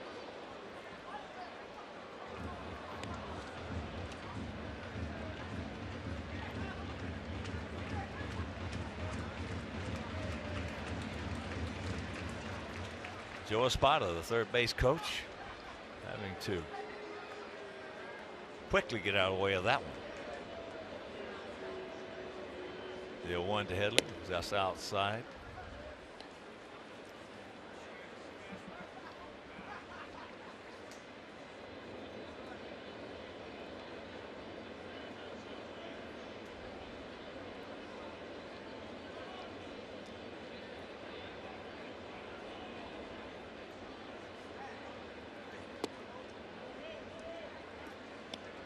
Two and one. Big pitch right here in this sequence. Jose elected to go to the 1-1 curveball, missed with it down in the zone. Not a lot of speed on first base with Brian McCann. Almost have to be a ball in the gap to score McCann from first. Good fastball there from Jose to get this count back to 2-2.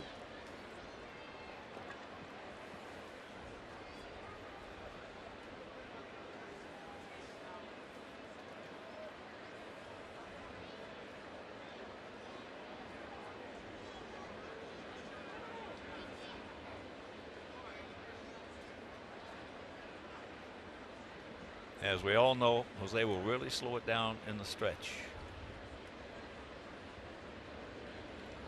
It's getting better, though.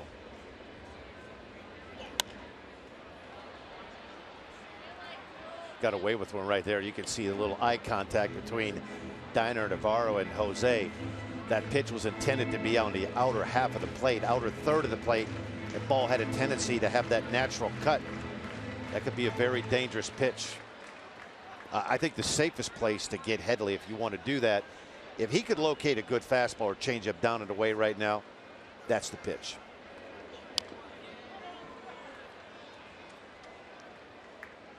Down, almost down the middle, just a little towards the inside part.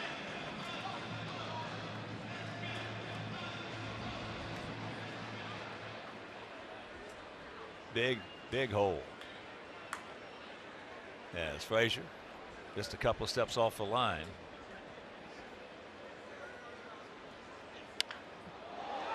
That's hit well in the center field, but not well enough. So that'll take care of the 6th. But we still trail at 2-1.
On CSN comes to you Wednesday night from U.S. Cellular Field as the good guys face Carlos Correa, Jose Altuve, and the Houston Astros. And it all starts at 7 on CSN Chicago.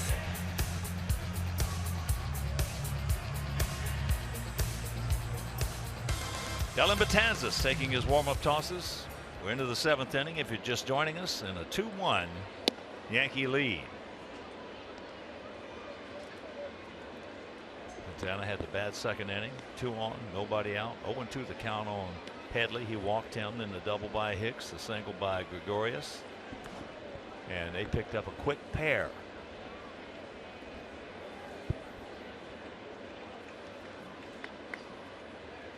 So here's Brett. He has gone out to center and he has doubled off the wall just to the left of that 399 sign.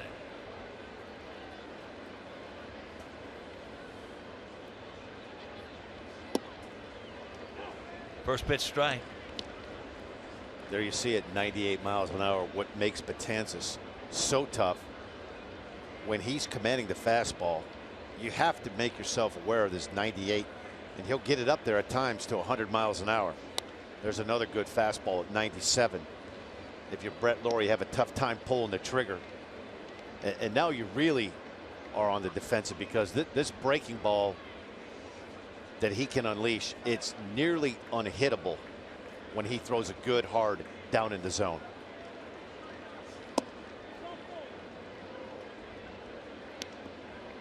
You take a look at what is his fastball in the year. How about his top 100 miles an hour? Triple digits. 100 miles an hour. Curveball at 87. It's more of a slurve. It's not a true curve. It's not a slider. It's more of a slurve, but it is nasty, and there it is. You know, Brian McCann gets fooled. Umpire can get fooled too. That was a pretty good pitch right there. Had the zone.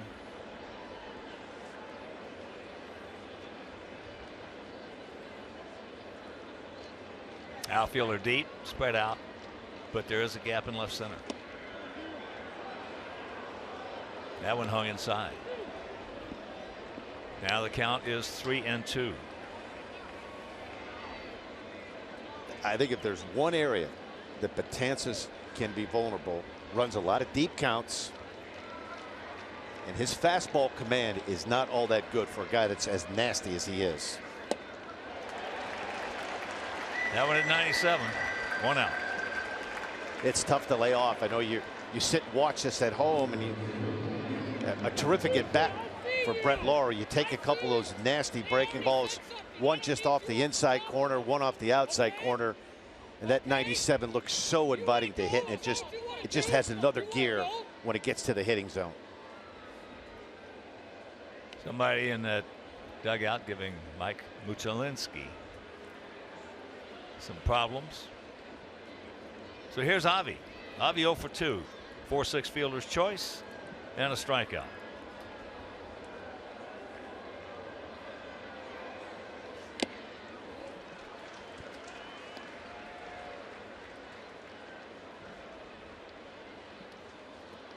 Couple of big men going at one another right here.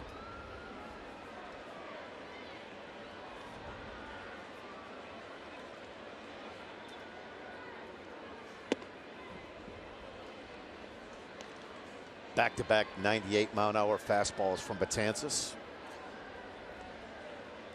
If you're Avi, he is a very uncomfortable at bat. He throws so hard. The breaking ball so devastating. There it is. You can't hit that pitch right there, Hawk. Well, what even makes a hitter more uncomfortable is when the guy's throwing that hard with movement. Now, if he's throwing 98 and straight, that takes a lot of the edge off. But when he's got movement on that 98, you got a problem.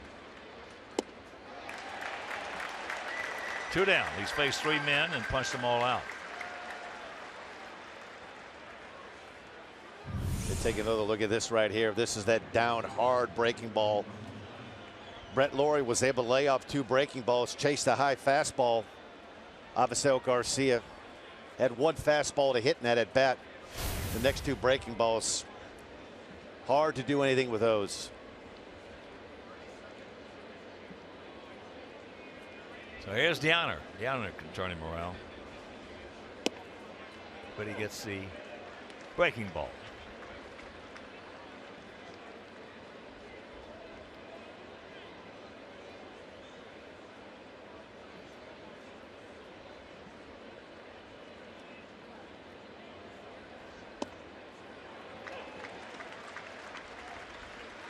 Back-to-back backdoor breaking balls.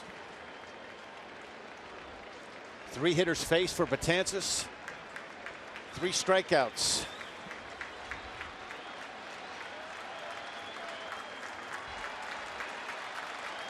The 0-2 pitch. Make it 4. 7th inning stretch. We need 1 to tie.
Betances has been as advertised. Brett Lawrie can't catch up to the 98. Nasty slider to Avisel Garcia and Diana Navarro. Backdoor breaking ball. 4 hitters faced, 4 strikeouts for Dellin Betances.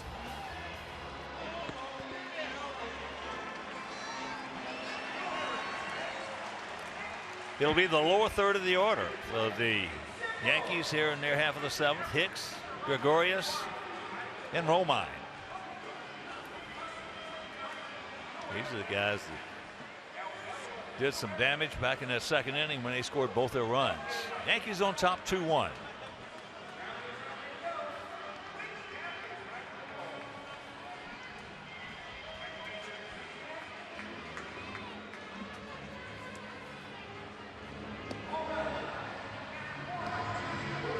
Zach Duke getting up. Robin Ventura having a lefty ready just in case. I know he'd like to get through this inning, but Jose Quintana try to get through this inning, this bottom third of the order. Yankee bullpen, there's the other end of that dynamic duo. Betances, there's Andrew Miller. A lot of people thinking at the July trading deadline, Andrew Miller could be one of those guys on the move. Some contending teams looking for bullpen help. Every team in baseball is looking for bullpen help. Be interesting to see what they do with Miller and or Aroldis Chapman. Chapman will be a free agent at the end of the year. Andrew Miller has a year and a half left on his contract, a big $36 million contract. I would assume Betances under control, arbitration eligible. I think highly unlikely the Yankees would trade Betances, but I think that Andrew Miller and Aroldis Chapman could come into play. Hicks can't get it, and the count 0-2. Hicks with that RBI double, and he also has grounded out to short. Former #1 pick for the Minnesota Twins.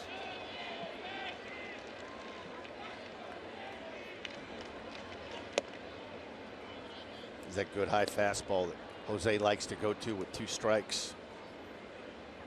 With that reaction there by Hicks, get a little bit jumpy. You could even double up and go ahead and try that one more time. Go up in the zone.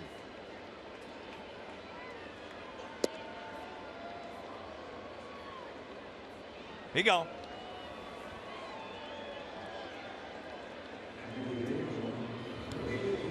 A lot of natural cut on this fastball. See, this ball starts out outer third. That natural cutting action that Jose has, bring this ball back right on the inner third of the plate. Good pitch. 5 strikeouts now for Quintana. Gregorius an RBI single and also a double. Similar to the McCann at bat, that first pitch fastball in. Try to open up that outer edge of the plate. Might go to the breaking ball right here.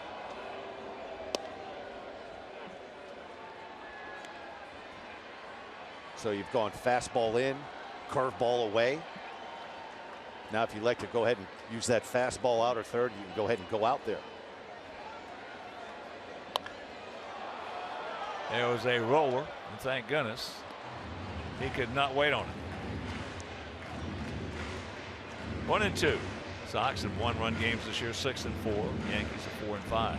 2 things you got to do to have a good season, and we're off to a good start, and that's you got to win close ball games, and you have got to play well inside your division.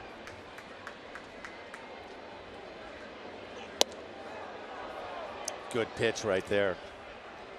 The previous pitch, the breaking ball, you know, pitchers lingo a lot of, you'll hear pitching coaches call that the cement mixer, just kind of rolled up there, and Gregorius pulled that foul. This is a good fastball in right here. If DD had any thoughts of going outside to hook something, stand him up, now you can go back outside. Up the middle. Can't do anything with it, so he will get himself a base hit. He is 3 for 3.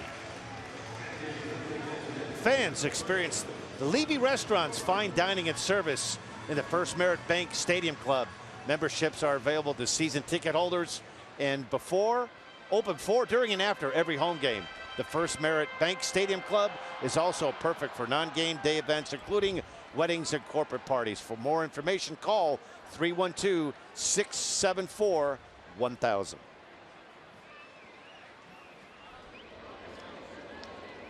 So here's Austin Romine. He's had 2 good at-bats, hit the ball hard twice, once for a double and once a line shot right at Adam Eaton.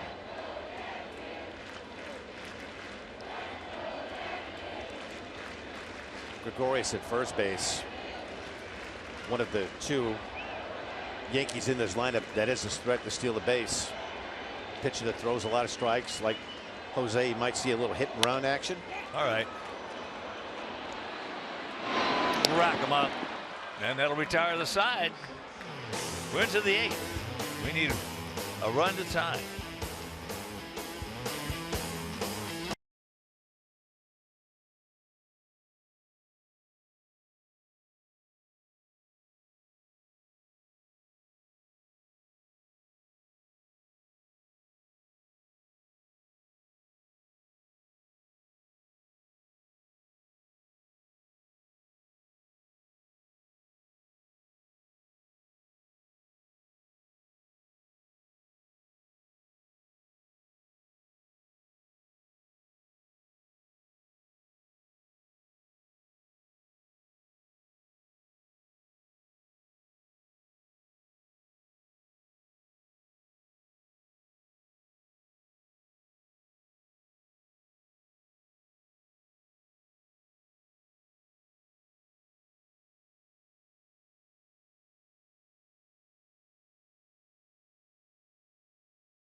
Steve Sharippa. No, not really. Didn't want to double cross that guy right there.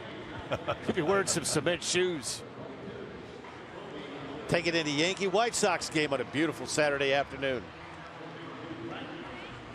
Well, Yankees going to the bullpen once again, bringing that other part of that damn tandem. New pitcher is Andrew Miller. If you thought Betances was good, this guy's been just as good. Look at that ERA. Pretty good. 0.66, 6 of 7 is save opportunities, 24 strikeouts, 1 walk in 13 2/3. Not getting any easier, Hawk. No. Not with those 3 out there in that pen.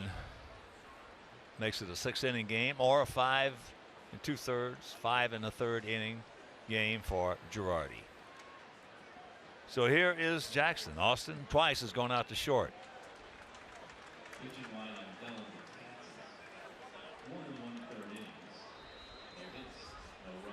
And just like Della Betances from the right side, Andrew Miller, this hard slider that he throws, the closest thing that we've seen in Major League Baseball to that Randy Johnson slider. It just has hard bite. There you get a look at that fastball that cuts 93 miles an hour. He doesn't throw quite as hard as Betances, but he'll get it up there 94 to 96 miles an hour. And that slider, when it's on, tough to hit, not afraid to throw it down and into righties. That's his money pitch. That's the one pitch, if you're a right-hand hitter, you've got to try to take away from it. And the way you do that is by backing off the plate to where anything that starts off in the middle end is a ball. And then, of course, you got to try to beat him to right field, his arm side.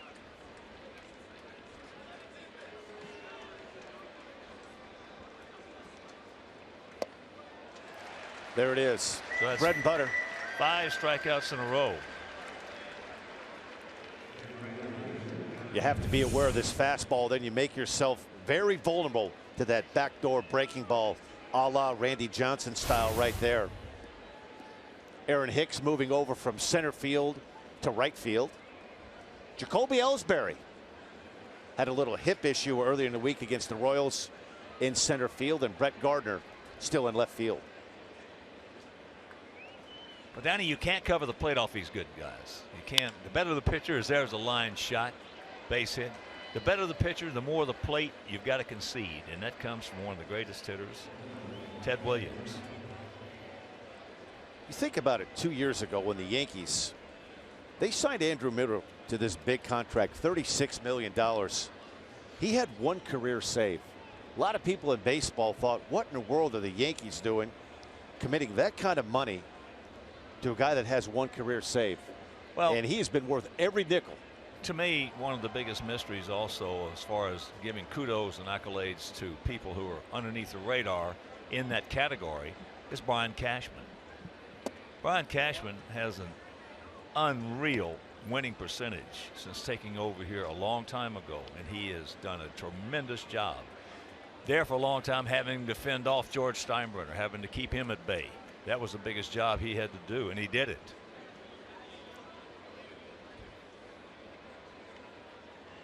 I think 5, 6, or 7 times his teams have won more games than anybody in the American League in a season. Outfield straight up, spread out. Everybody always says, well, he had the Yankee money. Well, a lot of people have had money and they have squandered it.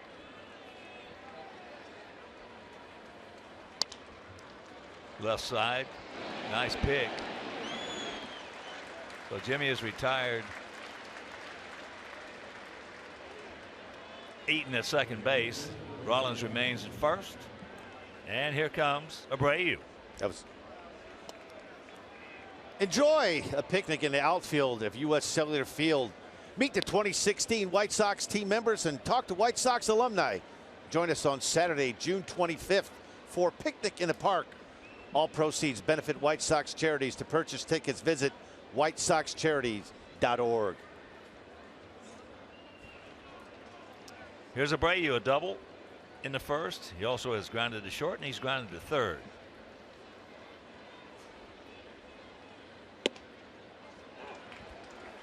Takes that one at 96, top of the zone.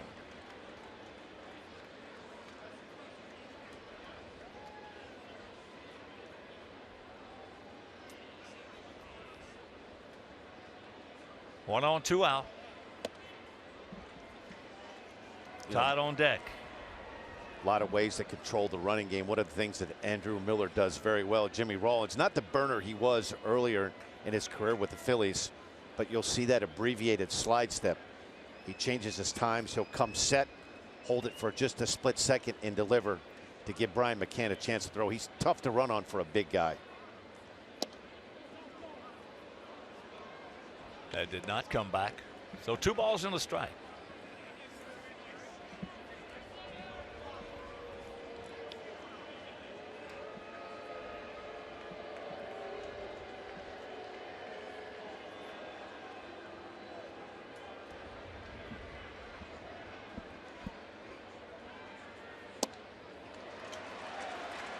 Had him way off balance. You see why now, Hawk. Betances 4 hitters face 4 strikeouts. When you throw as hard as Andrew Miller does, you might see a handful of swings all year from a good hitter like Jose Abreu. You have to look fastball, 2 balls and 1 strike, and you get that nasty bottom falls out slider. Well, it goes back to you can't cover the plate off of it. You just cannot cover the plate off these good, hard-throwing guys with good breaking pitches. As there's another strikeout. We'll go to the bottom of the 8th, trailing by 1.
Very much. Well, we got a pitching change here in the bottom half of the 8th inning.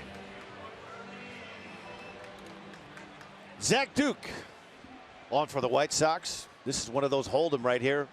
No decisions on the year. ERA at 2.63. 3 walks, 13 strikeouts, and 13 2/3 innings. His job, keep it right there. Got to the top of the order, Gardner. Castro, Teixeira, switch hitter. No activity, other activity, I should say, down in our pen.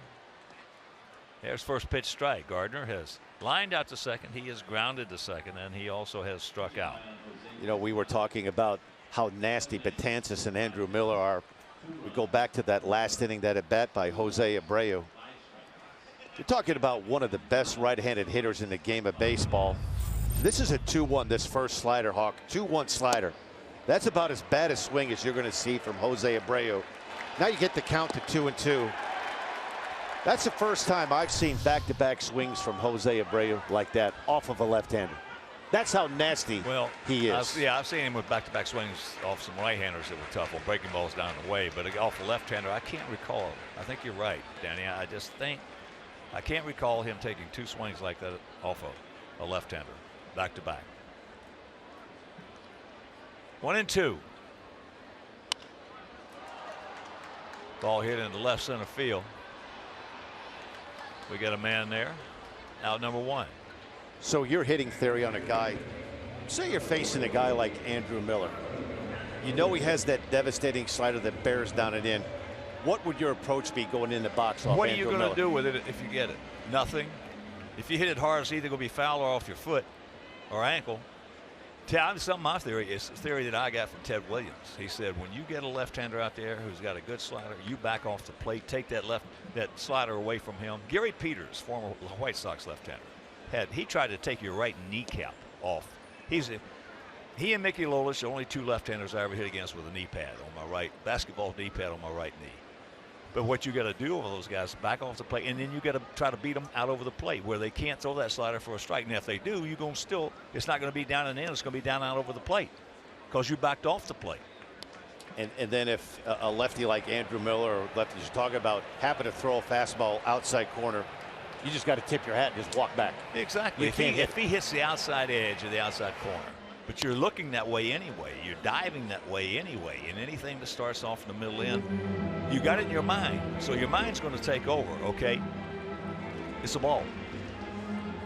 You cannot try to cover that slider and his fastball. If you do, you are gone. You're gone. And we're seeing that. Off Betances, it's just the opposite. You got to try to take that slider away from him so you stand, if you're a right-handed hitter, stand right on top of the plate against him. So he can't freewheel that slider. He's got to tighten it up. Last 7 outs from the Yankees bullpen. 4 strikeouts from Betances. 2 strikeouts from Andrew Miller. 6 of the last 7 White Sox outs via the strikeout. There's a good look at Andrew Miller right there. And this is one of the things you want to do. We touched on it earlier in the game. You want to try to be ahead of this team because to beat this bullpen, Betances, Miller, and the guy they have warming up right now, Aroldis Chapman, he might be better than both of them. That's saying something. Well, there's a good look at him right there. Getting back to that left-hand slider, it's just like hitting off you. I saw you pitch a lot. And I'm not going to do anything with that slider. You were, watch out. Everybody appears to be okay, and they got the bat. But I'm not going to do anything with that slider that you had down and in. But I can sure beat you to right field if you throw that fastball out of play and you miss with it a little bit. I can hit that ball in the seats in right field. 39,691 in attendance. Boy, that was an easy souvenir. That one fell right into his pocket.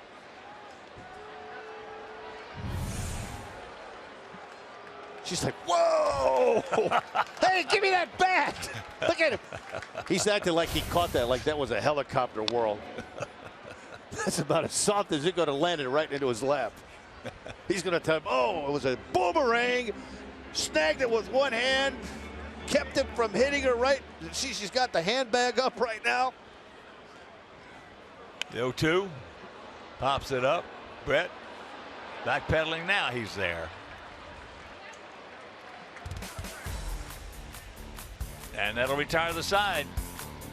We got 3 outs to get 1 to tie, or maybe 2 to win.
To the top of the 9th inning. Here's our Xfinity high-speed action replay.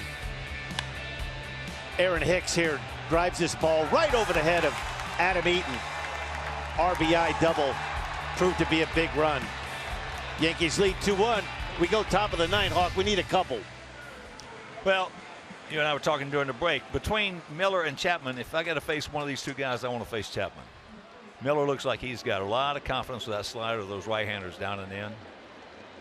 And he's 96, 97 upstairs. Now this guy's 100, 101 sometimes, maybe 102. But as you mentioned, he can get a little wild. He can get a little wild. In his last outing against the Royals, he picked up his first save of the year. Did not throw one breaking ball the entire inning. Fastball after fastball after fastball. He can get wild and he can get erratic like that. Well, these 2 guys know each other. Todd is 1 for 2, a homer, his 12th coming back in the 4th inning for our only tally.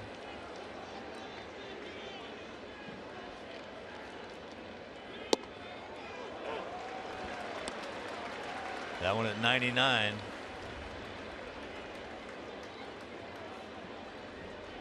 He started fooling around with towards the end of the 2014 season, broke it out a little bit last year, started mixing in the straight changeup. A lot of people in Cincinnati thought that took away from that devastating slider that he had. He's kind of shelved that changeup, gone back to being more of a 2-pitch pitcher, fastball slider. But make no bones about it, he's going to be 80% fastballs. If you're Todd Frazier, you have to hit off the heater.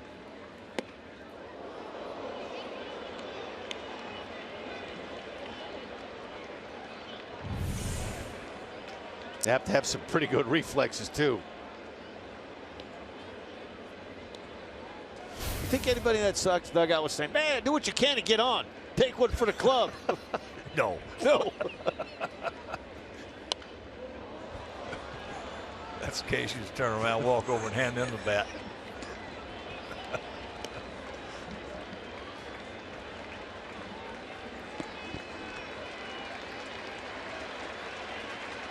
All right, 2-2 the count. 2 runs, 5 hits, no errors for the Yankees. 1 run, 5 hits, no errors for our Sox in game 2 of this 3-game set. Sox won last night 7-1. Buying Chris Sale's 8th victory of the season.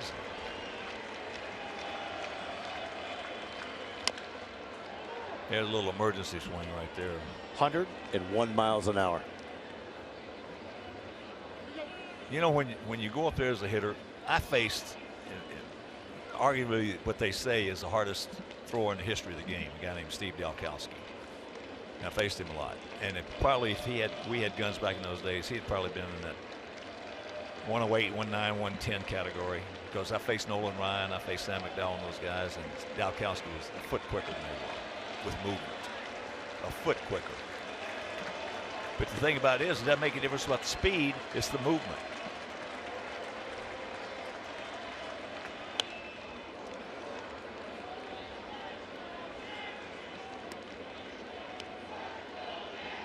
Similar to way his last outing when he picked up his first save. Fastball after fastball after fastball. If he would decide in this at bat right now to go ahead and break out that hard slider as quick as Todd is having to get this bat started, he'd have an awful time trying to put that breaking ball into play right now. Well, you can't. It's as just got a piece of it. But good swing at that at 101. Finale tomorrow. Make your plans to be with us. Miguel Gonzalez goes up against Masahiro Tanaka. And that game will be over WGN. That last pitch from Chapman, 101 miles an hour. He's topped out. He has a little bit more if he wants it, Hawk. He's hit 102.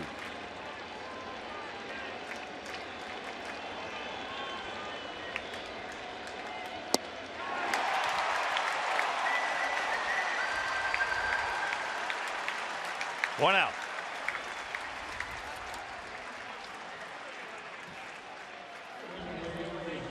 MLB.Premium TV, the #1 live streaming sports service, delivers every out-of-market game live in HD on over 400 supportive devices. Includes a free subscription to the At Bat Premium, the #1 app for live baseball.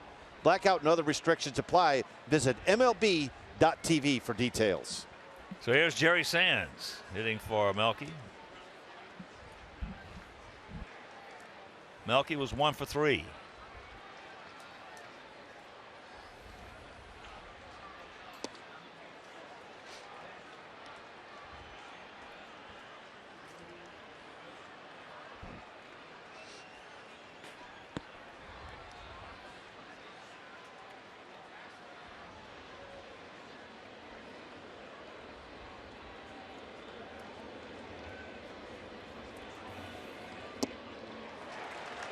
There's the slider, the dreaded equalizer. You can't hit that. If you're Jerry Sands, you have to go up there.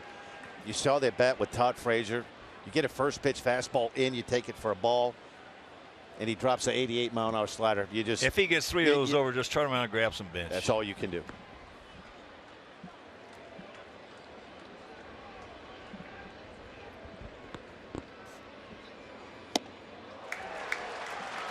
Then he paints 102 on the knees away. This isn't fair if you're Jerry Sands. 102 miles an hour. Here it is. On the knees, outside corner. Not a hitter alive could do anything with that pitch right there. No, sir.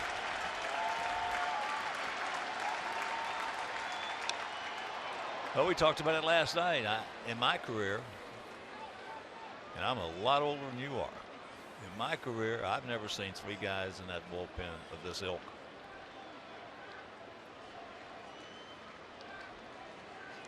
That's the most powerful 3 guys I've ever seen in the bullpen. And we're seeing it firsthand. Yeah, unfortunately. 7 of the last 8 outs have been strikeout. 4 by Betances, 2 by Miller, and 1 by Chapman up to this point.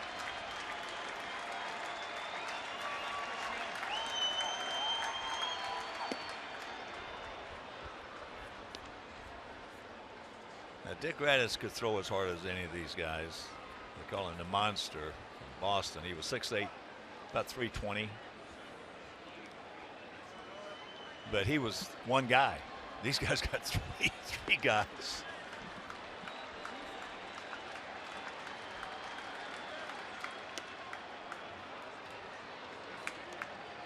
Full count. So far, he's hanging with him. Brett Lowry on deck.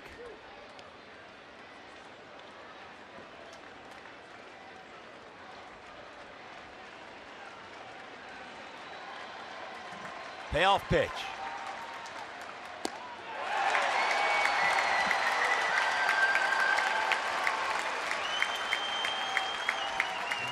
And he makes a pitch like that on 99-mile-an-hour fastball for Chapman. Running away. You know, it's easy sitting here in the booth. Oh, how do you swing at that? These three guys throw so hard. And that fastball up looks so inviting.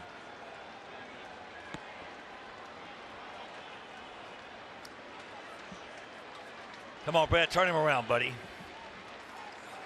Laurie, 1 for 3, a double. That double off the wall out there. Just about probably 397 feet away.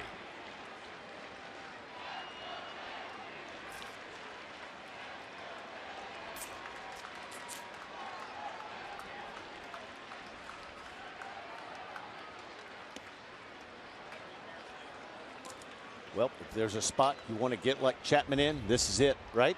2-0, 2 balls. 2 balls, no strike. 2-0, right.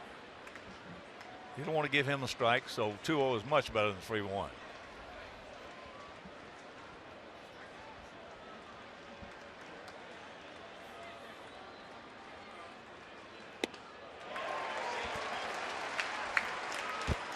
That's to get me over 98.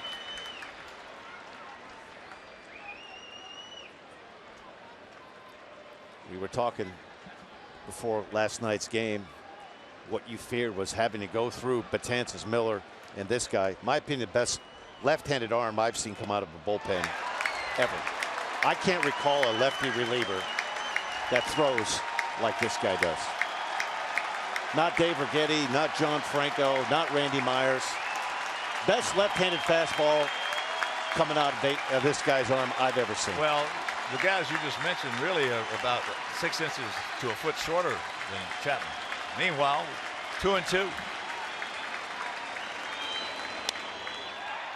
That's into right field, and when that ball comes down, this ball game will be over. All right, Dan Plesac, just a good baseball game today. We just got beat. Quintana was good. Nova did a good job giving up just a home run to Frazier, but then once they got to the Betances, the Miller, and Chapman, it was all over. Just too much of the Yankees bullpen. Betances, Miller, Aroldis Chapman, 3 1/3, 8 strikeouts between that trio. What we feared, having that Yankee bullpen come into play, and that's exactly what happened. They got just enough out of Ivan Nova. The bullpen did the rest from there, Hawk. All right, so far, my partner.